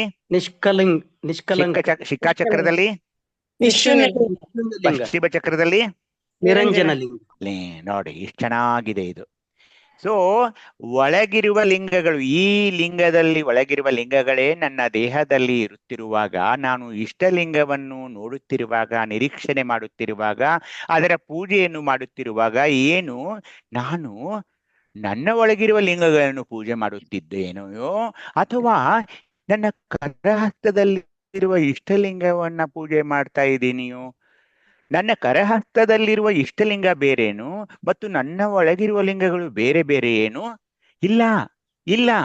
ನನ್ನ ಲಿಂಗವು, ನನ್ನ ಒಳಗೆ ದೇಹದಲ್ಲಿರುವ ಲಿಂಗಗಳೂ ಒಂದೇ ಆಗಿವೆ. ನನ್ನ ಕರಹಸ್ತದಲ್ಲಿರುವ ಇಷ್ಟಲಿಂಗದ ಒಳಗಡೆ ಇರುವ ಲಿಂಗಗಳು ಒಂದೇ ಆಗಿರೋದ್ರಿಂದ ನಾನು ಹೇಗೆ ಬೇರೆ ರೀ ಈ ಇಷ್ಟಲಿಂಗದಿಂದ? ಹೀಗಾಗಿ ನಾನು ಲಿಂಗಾಂಗಿಯಾಗಿ ಬಿಟ್ಟೆ. ನಾನು ನೋಡುತ್ತಿರುವ ಇಷ್ಟಲಿಂಗ ಮತ್ತು ನಾನು ಬೇರೆ ಬೇರೆ ಬೇರೆ ಅಲ್ವೇ ಅಲ್ಲ, ಅದೇ ಸತ್ಯ ಲಿಂಗಾಂಗ ಸಾಮರಸ್ಯ ಅಂತ ಅನಿಸ್ಕೊಳ್ತಾ ಇದೆ. ಅರ್ಥ ಮಾಡಿಕೊಳ್ಳಬೇಕು. ಅಲ್ಲಿ ಈ 3 ಬ್ರಹ್ಮಚಕ್ರ, ಶಿಖಾಚಕ್ರ, ಹಾಗೇನೆ ಪಶ್ಚಿಮ ಚಕ್ರದಲ್ಲಿ ಒಂದು ಆ ರಸ, ಬ್ರಹ್ಮಚಕ್ರದಲ್ಲಿ ಆ ರಸಕ್ಕೆ ನಮ್ಮ ಚನ್ನಬಸವಣ್ಣನವರು ಬ್ರಹ್ಮಚಕ್ರದಲ್ಲಿ ಆ ಪೀನಿಯಲ್ ಗ್ಲ್ಯಾಂಡ್ನಲ್ಲಿ ಸ್ರವಿಸುತ್ತಿರುವಂತಹ ರಸಕ್ಕೆ ಅಜ್ಜ ಅಂದ್ರೆ ತುಪ್ಪ ಸ್ರವಿಸುತ್ತದೆ ಅನ್ನೋದ್ರಿಂದ ಬ್ರಹ್ಮಚಕ್ರದಲ್ಲಿ ಅಜ್ಜ ಪ್ರದಾರಿಕೆ ಅಂತ ಕೊಟ್ಟರು. ಆ ಶಿಖಾಚಕ್ರದಲ್ಲಿ ಅದು ಬಂದಾಗ ಅಬ್ರಶಿಖಿ ಅಂದ್ರೆ ನವಿಲಿನ ಹಾಗೆ ಅದು ಹೇಗೆ ರೆಕ್ಕೆ ಬಿಚ್ಚುತ್ತಲ್ಲ ಹಾಗೆ ಅದು ತನ್ನ ರೆಕ್ಕೆಗಳನ್ನೆಲ್ಲ ಬಿಚ್ಚಿಯ ಇಡೀ ಅಮೃತ ರಸ ದೇಹದಲ್ಲೆಲ್ಲ ಹರಡುತ್ತೆ ಅಂತ ಹೇಳಿದ್ರು. ಪಶ್ಚಿಮ ಚಕ್ರಕ್ಕೆ ಬಂದಾಗ ಅದು ಚಿದಜ್ಜ ಅಂದ್ರೆ ಏನು, ಪವಿತ್ರವಾದ ರಸ ಆಗುತ್ತೆ, ಅದು ಒಂದು ಶಿವಜ್ಞಾನವನ್ನ ನಮ್ಮಲ್ಲಿ ಹರಡುತ್ತೆ ಶಿವಯೋಗದಲ್ಲಿ ಅಂತ ಹೇಳಿದರು. ಅಜ್ಜ ಪ್ರದಾರಿಕೆ, ಅಬ್ರಶಿಖಿ, ಚಿದಜ್ಜ. ಹೀಗೆ ಇಷ್ಟಲಿಂಗದ ಒಳಗೆ ಕೂಡ ಅವೇ ಎಲ್ಲ ಚಕ್ರಗಳು, ಅವೇ ಎಲ್ಲ ಲಿಂಗಗಳು ಇವೆ ಅಂತ ನೋಡಿಕೊಂಡು ಈ ನಿರ್ಮಾಯ ಕಂತೆ ಅಂತ ಹೋದ್ ಸಾರಿ ತಾವೇನ್ ನೋಡಿದಿರೋ, ಈ ನಿರ್ಮಾಯ ಕಂತೆಯಿಂದಾಗಿ ಆ ಅಮೃತ ರಸ ನಮ್ಮ ಕರಹಸ್ತದಲ್ಲಿ ಶೇಖರಣೆಯಾಗಿ ನಮ್ಮ ಇಡೀ ದೇಹದಲ್ಲೆಲ್ಲ ವ್ಯಾಪಿಸಲ್ಪಡ್ತಾ ಇವೆ. ಹಾಗೇನೆ ವಿದ್ಯುರ್ಲತೆಗಳು ಕೂಡ ಸೆಳೆಯಲ್ಪಡ್ತಾ ಇವೆ. ಅಲ್ಲಿ ವಿದ್ಯುತ್ ಉತ್ಪಾದನೆಯಾಗುತ್ತೆ ಲಿಂಗ ಮಜ್ಜನ, ಲಿಂಗ ಮರ್ದನ, ಲಿಂಗ ನಿರೀಕ್ಷಣ ಈ ಒಂದು ಕ್ರಿಯೆಗಳಿಂದ. ಅದಕ್ಕೆ ಈ ಮೆಲಟೋನಿನ್ ಅನ್ನೋದು ಹಾಗಾದ್ರೆ ಬೇರೆ ಧರ್ಮದವರ ದೇಹದಲ್ಲಿ ಇಲ್ವೋ? ಇದೆ, ಖಂಡಿತ ಇದೆ ರೀ, ಇಲ್ಲ ಅಂತಲ್ಲ. ಅದು ಹೇಗಿದೆ ಅಂದ್ರೆ ರಾತ್ರಿ ಅದರ ಸಮಯ, ಅದು ಸ್ರವಿಸುವ ಸಮಯ, ಮಾನವ ದೇಹದಲ್ಲಿ ಸ್ರವಿಸುವ ಸಮಯ ಮಧ್ಯರಾತ್ರಿ 12ರಿಂದ ಬೆಳಗ್ಗೆ 4 ಗಂಟೆ ತನಕ. ಅದನ್ನೇ ಏನಂದ್ರು ನಮ್ಮ ಬಸವಣ್ಣನವರು ಗಾಂಧಾರಿ ಮಾಂಧಾರಿ ಸಮಯದಲ್ಲಿ ಅಂತ ಅಂದ್ರು. ಗಾಂಧಾರಿ ಮಾಂಧಾರಿ ಸಮಯ ಅಂದ್ರೆ ಗಾಂಧಾರಿ ಸಮಯ 12ರಿಂದ 2, ಮಾಂಧಾರಿ ಸಮಯ 7ರಿಂದ 4ರವರೆಗೆ. ಆಗ ಈ ಒಂದು ಸ್ರವಿಕೆ, ಈ ಅಮೃತ ರಸದ ಸ್ರವಿಕೆ ಜಾಸ್ತಿ ಆಗ್ತಾ ಇರುತ್ತೆ. ಆ ರಾತ್ರಿ ನಮಗೆ ಮಾಡೋಕ್ಕಾಗ್ಲಿಕ್ಕಿಲ್ಲ ಅಂದ್ರೂ ಕೂಡ ನೀವು ಇಷ್ಟಲಿಂಗ ಪೂಜೆಯನ್ನ ಬೆಳಿಗ್ಗೆ ಮಾಡಿಕೊಳ್ಳುವಾಗ, ಏಕಾಂತದಲ್ಲಿ ಮಾಡಿಕೊಳ್ಳುವಾಗ, ನೇರವಾಗಿ ನಿರೀಕ್ಷಣೆ ಮಾಡಿಕೊಳ್ಳುತ್ತಿರುವಾಗ ಈ ಅಮೃತ ರಸ ಸ್ರವಿಸಲ್ಪಡ್ತಾ ಇದೆ ಅನ್ನೋದು ನಮ್ಮ ಶರಣರು ಕಂಡುಕೊಂಡ್ರು. ನಾನು ಆಗಲೇ ಹೇಳಿದ ಒಂದು ಏನೇನಿದೆ ಒಳಗಡೆ ಇಷ್ಟಲಿಂಗದ ಒಳಗೆ, ಅದನ್ನ ಚೆನ್ನಬಸವಣ್ಣನವರ ಒಂದು 3ನೇ ಸಂಪುಟ 1268 ತಾವೆಲ್ಲ ಬರ್ಕೋಬೇಕು. ಏಕೆಂದ್ರೆ 1268ನೇ ನಾನು ಹೇಳಿದ್ದೆ ನಿಮ್ಗೆ, ಪೆನ್ನು ನೋಟ್ಬುಕ್ ಇಟ್ಕೊಂಡೇ ಕೂಡ್ರಿ ಕ್ಲಾಸಿಗೆ ಅಂತ. ಯಾಕಂದ್ರೆ ಇದನ್ನ ಓದ್ಬೇಕು ನೀವು. ಏನು 1268ನೇ ವಚನ ಚೆನ್ನಬಸವಣ್ಣನವ್ರದ್ದು, ಅದು 1 ಪೇಜದ್ದಲ್ಲ, 7 ಪೇಜ್ ಇದೆ, 7 ಪುಟಗಳ ಒಂದು ಸುದೀರ್ಘವಾದ ಒಂದು ಇದಿದೆ. ಅದು ಏನು, ಅದರ ಒಳಗಡೆ ಅಂದ್ರೆ ಇಷ್ಟಲಿಂಗದ ಒಳಗಡೆ ಏನಿದೆ ಅನ್ನೋದನ್ನ ಚೆನ್ನಬಸವಣ್ಣನವರು ಹೇಳ್ತಾ ಹೋಗ್ತಾರೆ. ವೃತ್ತ, ವರ್ತುಳ, ಕಟಿ, ಗೋಮುಖ, ನಾಳ, ಆ ಒಂದು ಭಾಗಗಳನ್ನು ನೋಡ್ಕೊಂಡ್ರೆ ನೀವು ಅಲ್ಲಿರುವ ಆಕೃತಿಗಳು, ಅಲ್ಲಿರುವ ಪ್ರಣವಗಳು, ಅಲ್ಲಿರುವ ನಾದ, ಅಲ್ಲಿರುವ ಪಿಂಡ, ಅಲ್ಲಿರುವ ಚಕ್ರ, ವರ್ಣ, ಮೂರ್ತಿ, ಹೀಗೆ ಅನೇಕ ಒಟ್ಟು 24 ಸಕಿಲಗಳನ್ನ ಅವರು ಹೇಳ್ತಾ ಹೋಗ್ತಾರೆ. ಅದು ತುಂಬಾ ದೀರ್ಘವಾದ ಒಂದು ಅಭ್ಯಾಸನ, ಆದ್ರೂ ನಾವು ಮಾಡಬೇಕು. ಏಕೆಂದ್ರೆ ನಮ್ಮ ಈ ಧರ್ಮ ಹಾಗೆ ಹೇಳ್ತಾ ಇದೆ. ಇರ್ಲಿ, ಈಗ ಆ ಸುದೀರ್ಘವಾದ ಒಂದು ಅಭ್ಯಾಸನಕ್ಕೆ ಈಗ ಹೋಗೋದು ಬೇಡ, ಮುಂದೆ ಯಾವಾಗ್ಲಾದ್ರೂ ನೋಡೋಣ. ಅದನ್ನ ನೋಡ್ಕೊಂಡ್ವಿ. ಈಗ ಇಷ್ಟಲಿಂಗದ ಒಳಗಡೆ ಏನಿದೆ ಅಂತ. ಇಷ್ಟಲಿಂಗ ಅನ್ನೋದಕ್ಕೇನಿದೆ 17 ಲಕ್ಷಣಗಳನ್ನ ಶರಣರು ಕೊಡ್ತಾರೆ. ಏನಂದ್ರೆ ಅಲ್ಲಿ ಎಲ್ಲ ಇದೆ, ಪಂಚಭೂತಗಳು, ಇಂದ್ರಿಯಗಳು, ತನ್ಮಾತ್ರೆಗಳು, ಕರ್ಣಗಳು, ಎಲ್ಲ ಇದೆ. ಅದು ಎಷ್ಟೊಂದು ಪವಿತ್ರವಾಗಿದೆ ಅಂದ್ರೆ ಅಲ್ಲಿ ಪಂಚಸೂತಕಗಳಿಲ್ಲ, ಪರಿಶುದ್ಧವಾಗಿದೆ, ನಿರ್ಮಲವಾಗಿದೆ. ಇದನ್ನು ಹಾಕಿಕೊಂಡವರು ಪಂಚಸೂತಕಗಳನ್ನ ಪಾಲಿಸಬಾರದು, ನಂಬಬಾರದು. ಯಾವುವು ಪಂಚಸೂತಕಗಳು ಹೇಳಿ? ಯಾರಾದ್ರೂ ಗೊತ್ತಿದೆಯಾ ಪಂಚಸೂತಕಗಳು? ಗೊತ್ತಿದೆಯಾ ಪಂಚಸೂತಕಗಳು ಯಾರಾದ್ರೂ? ಹೇಳ ನಾನು. ಜನನ ಸೂತಕ, ಮರಣ ಸೂತಕ,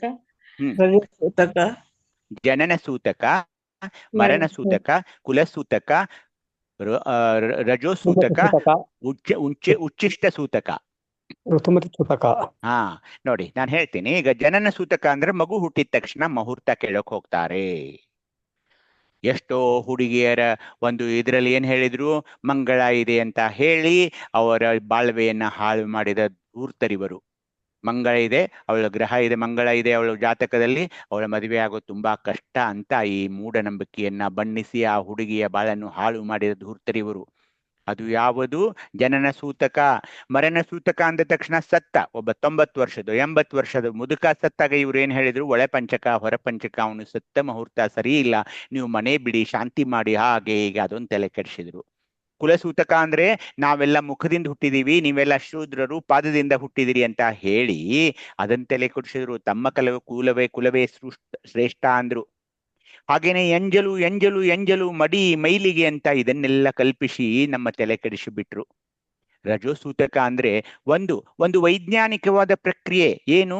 ಮಹಿಳೆ ಸ್ತ್ರೀ ಅವಳು ಒಂದು 5 ದಿನ MC ಮೆನಿಸ್ಟ್ರುಯೇಷನ್ ಆಗ್ಲೇಬೇಕು, ರಜೋಮತಿ ಆಗ್ಲೇಬೇಕು.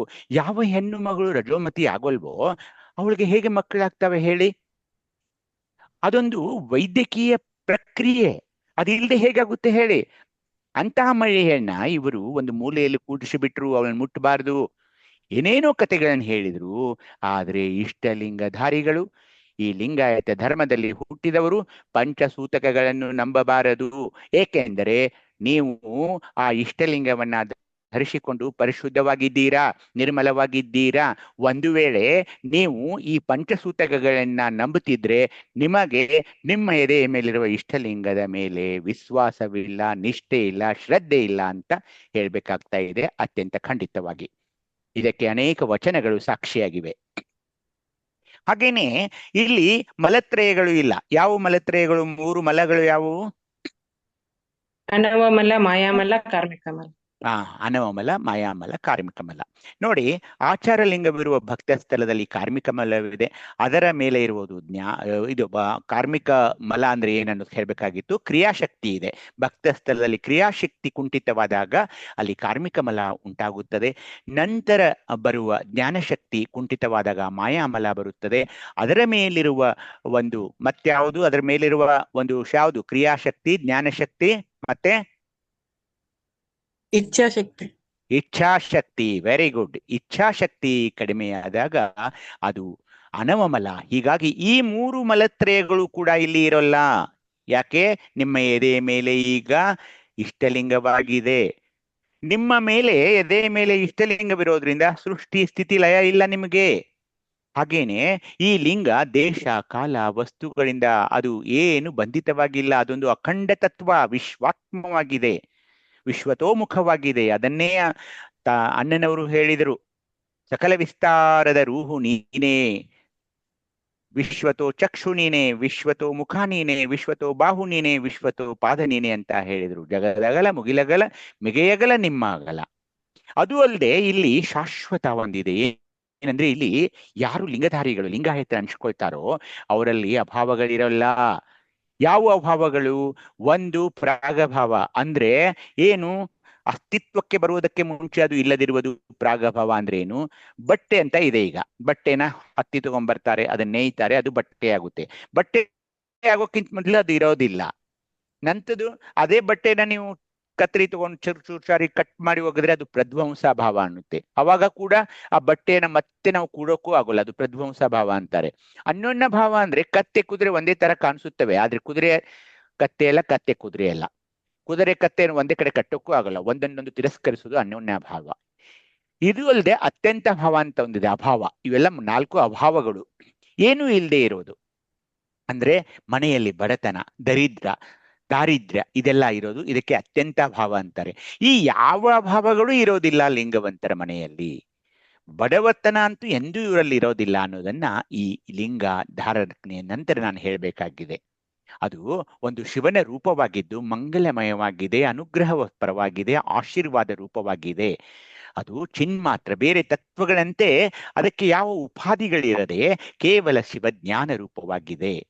ಸದಾನಂದವನ್ನ ನಿಮ್ಗೆ ಕೊಡ್ತಾ ಇದೆ ಅದು. ಮತ್ತೆ ನಿಮ್ಮ ಮೇಲೆ ಯಾರ ನಿಯಂತ್ರಣವೂ ಆಗ ಇರೋಲ್ಲ, ಅದು ಸರ್ವ ಕಾರಣವಾಗಿದೆ ಅನ್ನೋದನ್ನು ನೀವು ನೋಡಿದ್ರು. ಎಲ್ಲ ವೇದಗಳಿಗೂ ಅದು ಕಾರಣವಾಗಿದೆ. ಎಲ್ಲ ವೇದಗಳಲ್ಲಿ ಒಂದೊಂದು ಲಿಂಗವನ್ನ ಕೊಟ್ಟಿದ್ದಾರೆ ಅವರು. ಹಾಗೇನೆ ಅದು ಎಲ್ಲದಕ್ಕೂ, ಎಲ್ಲ ತತ್ವಗಳಿಗೂ, ನಾದ ಬಿಂದು ಕಲೆಗಳಿಗೆ ಎಲ್ಲಕ್ಕೂ ಅದೇ ಬುನಾದಿಯಾಗಿದೆ. ಹಾಗೇನೆ ತಾರಕ, ಜನನ ಮರಣ ರೂಪ ಸಂಸಾರ, ಎಲ್ಲದಕ್ಕೂ ಜನ್ಮವಾರಿಧಿ ತಾರಣ ಅಂದ್ರೆ ಸ್ಥಳವಾಗಿದೆ. ಅದೊಂದು ಜ್ಯೋತಿರ್ಮಯವಾಗಿದೆ. ನಿಮ್ಗೆ ಏನ್ ಕಾಣಿಸುತ್ತಲ್ಲ ಬೆಳಕಿನ ಸ್ವರೂಪಗಳು, ಸೂರ್ಯ, ಚಂದ್ರ, ಅಗ್ನಿ, ನಕ್ಷತ್ರ, ಗ್ರಹಗಳು, ಇದಕ್ಕೆಲ್ಲವುಗಳಲ್ಲಿರುವ ಒಂದು ಬೆಳಕಿಗೆ, ಪ್ರಕಾಶಕ್ಕೆ ಈ ಲಿಂಗವೇ ಕಾರಣವಾಗಿದೆ. ಅದೊಂದು ಅನಿರ್ದೇಶ. ಇದನ್ನೇ ಯಾರಾದ್ರೂ ನಿರ್ದೇಶಕ್ಕೆ ಮಾಡೋಕ್ ಬರುತ್ತಾ?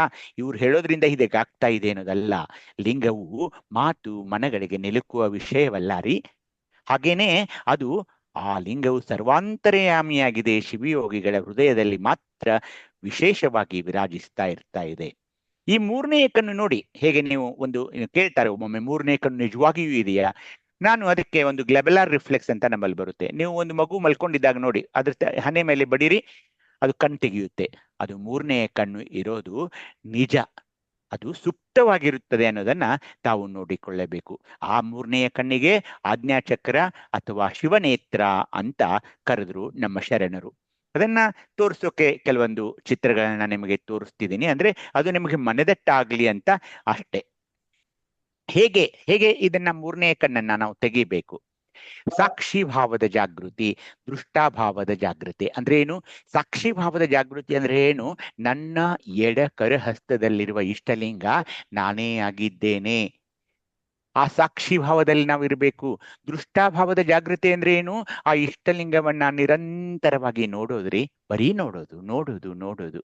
ಹೀಗಾಗಿ ಅದನ್ನ ನೋಡ್ಬೇಕಾದ್ರೆ ಹಿಂದುಗಡೆ ವಿಭೂತಿ ಹಚ್ಚಬೇಕು. ವಿಭೂತಿಯನ್ನ ಆ ಇಷ್ಟಲಿಂಗದ ಹಿಂದುಗಡೆ ಹಚ್ಚಬೇಕು. ಅದರ ಮೇಲೆ ದೊಡ್ಡದಾದ ಹೂವು ಪತ್ರೆಯನ್ನೆಲ್ಲ ಏರ್ಸೋಕ್ ಹೋಗಬಾರದು. ನೇರವಾಗಿ ಅದರ ಮೇಲೆ ಬರೆದಿರುವಂತಹ ಓಂ ನಿಮಗೆ ಕಾಣಿಸುವ ಹಾಗೆ ಅದನ್ನ ನೋಡುವ ಒಂದು ನಿಮ್ಮ ನೋಟ ಮತ್ತು ಆ ಇಷ್ಟಲಿಂಗದ ನಡುವೆ ಒಂದು ನೇರವಾದ ಸಂಪರ್ಕವನ್ನ ದೃಷ್ಟಾಭಾವದ ಜಾಗೃತಿಯಲ್ಲಿ ಮಾಡಿಕೊಳ್ಳಬೇಕು. ಜ್ಞಾನವರ್ಧನೆ ಆಗುತ್ತೆ ಇವಾಗ. ಯಾಕೆ?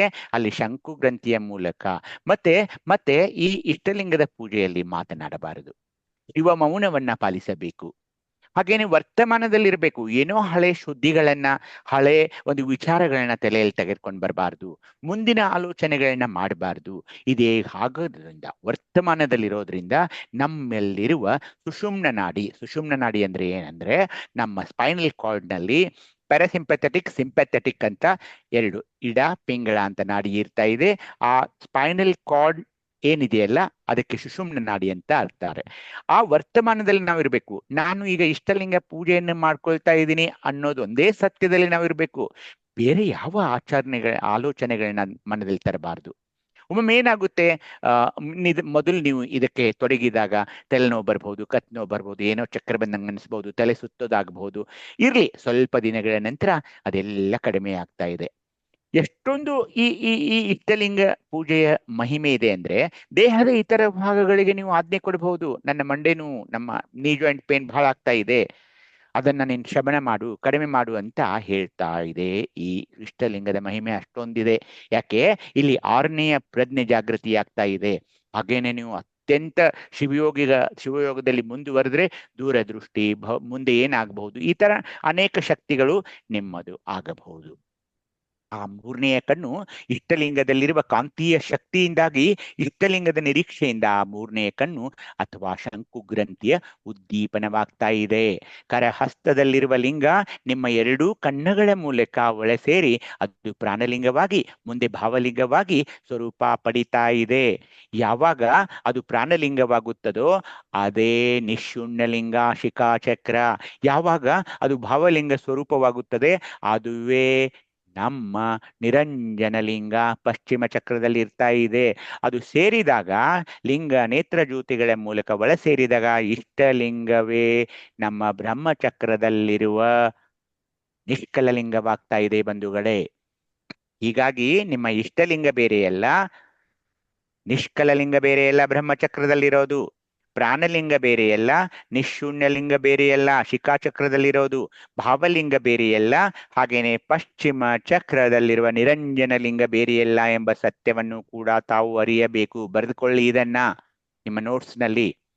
ಹೀಗಾಗಿ ಶರಣರು ಏನಂದ್ರು, ಇಷ್ಟಲಿಂಗವೆಂಬುದು ಕನ್ನಡಿ ತನ್ನನ್ನು ತಾನೇ ನೋಡಿಕೊಂಡು ಅದೇ ಲಿಂಗವನ್ನ ದೇಹದಲ್ಲಿ ಪ್ರಾಣವನ್ನಾಗಿಸಿ ಪ್ರಾಣಲಿಂಗ, ನಂತರ ಅದೇ ಭಾವನೆಯಲ್ಲಿರೋದು, ಅದೇ ಭಾವದಲ್ಲಿರೋದಕ್ಕೆ ಭಾವಲಿಂಗ ಅಂತ ಅಂದು ಅಂಗ ಮತ್ತು ಲಿಂಗದ ಸಮ್ಮಿಲನದ ಪ್ರಕ್ರಿಯೆ ಈ ಇಷ್ಟಲಿಂಗ ಪೂಜೆ ಆಗಿದೆ ಕಣ್ರಿ.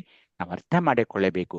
ಹೀಗಾಗಿ ಈ ಇಷ್ಟಲಿಂಗ ಪೂಜೆಯಲ್ಲಿ ಕಣ್ಣುಗಳು ಬಹಳ ಮಹತ್ವದ ಪಾತ್ರವನ್ನ ವಹಿಸ್ತಾ ಇವೆ. ಅದಕ್ಕೆ ನಮ್ಮ ಪ್ರಭುದೇವರು ಏನಂದ್ರು, ಕಣ್ಣಿಂಗೆ ಕಣ್ಣು, ಕಣ್ಣೊಳು ಕಣ್ಣು, ಕಣ್ಣೇ ನೇತ್ರ, ನೇತ್ರವೇ ಸೂತ್ರ, ಸೂತ್ರವೇ ಲಿಂಗ, ಲಿಂಗವೇ ಗುಹ್ಯ, ಗುಹ್ಯಕ್ಕೆ ಗುಹ್ಯ, ಗೋಪ್ಯಕ್ಕೆ ಗೋಪ್ಯ, ರಹಸ್ಯಕ್ಕೆ ರಹಸ್ಯ, ಈ ನೇತ್ರ ಮಹಿಮೆಯ ಗುಹೇಶ್ವರ ಬಲ್ಲನಲ್ಲದೆ ಕಣ್ಣುಗೆಟ್ಟನ್ನಗಳೆತ್ತ ಬಲ್ಲರು ನೋಡಯ್ಯ. ಅದನ್ನ ಯಾಕೆ ಹೇಳಿದ್ರಂದ್ರೆ ಈ ಕಣ್ಣುಗಳು ಅರ್ಧಲಿಮಿತ ಅನಿಮಿಷ ದೃಷ್ಟಿಯಿಂದ ನಿರಂತರ ಕರಹಸ್ತದಲ್ಲಿರುವ ಇಷ್ಟಲಿಂಗವನ್ನ ಈ ಕಣ್ಣುಗಳಿಂದಲೇ ನೋಡ್ಬೇಕಲ್ವೇ. ಹೀಗಾಗಿ ಕಣ್ಣಿಂಗೆ ಕಣ್ಣು, ಕಣ್ಣೊಳು ಕಣ್ಣು, ಯಾರ ಕಣ್ಣೊಳು ಕಣ್ಣು? ನನ್ನ ಕಣ್ಣು, ಲಿಂಗಯ್ಯನ ಕಣ್ಣುಗಳಲ್ಲಿ ಕಣ್ಣೇ ನೇತ್ರ. ಈ ನೇತ್ರದಿಂದ ಇದೇ ಸೂತ್ರ, ಶಿವಯೋಗದ ಸೂತ್ರ ಏನಂದ್ರೆ ಕಣ್ಣು ನೋಡೋದು, ಮತ್ತೇನೂ ಇಲ್ಲ. ಯಾರನ್ನು ನೋಡೋದು? ಆ ಸೂತ್ರ ಏನು? ಲಿಂಗವನ್ನು ನೋಡೋದು. ಆ ಲಿಂಗವೇ ಗುಹ್ಯ, ಗುಹ್ಯಕ್ಕೆ ಗುಹ್ಯ, ಗೋಪ್ಯಕ್ಕೆ ಗೋಪ್ಯ, ರಹಸ್ಯಕ್ಕೆ ರಹಸ್ಯ.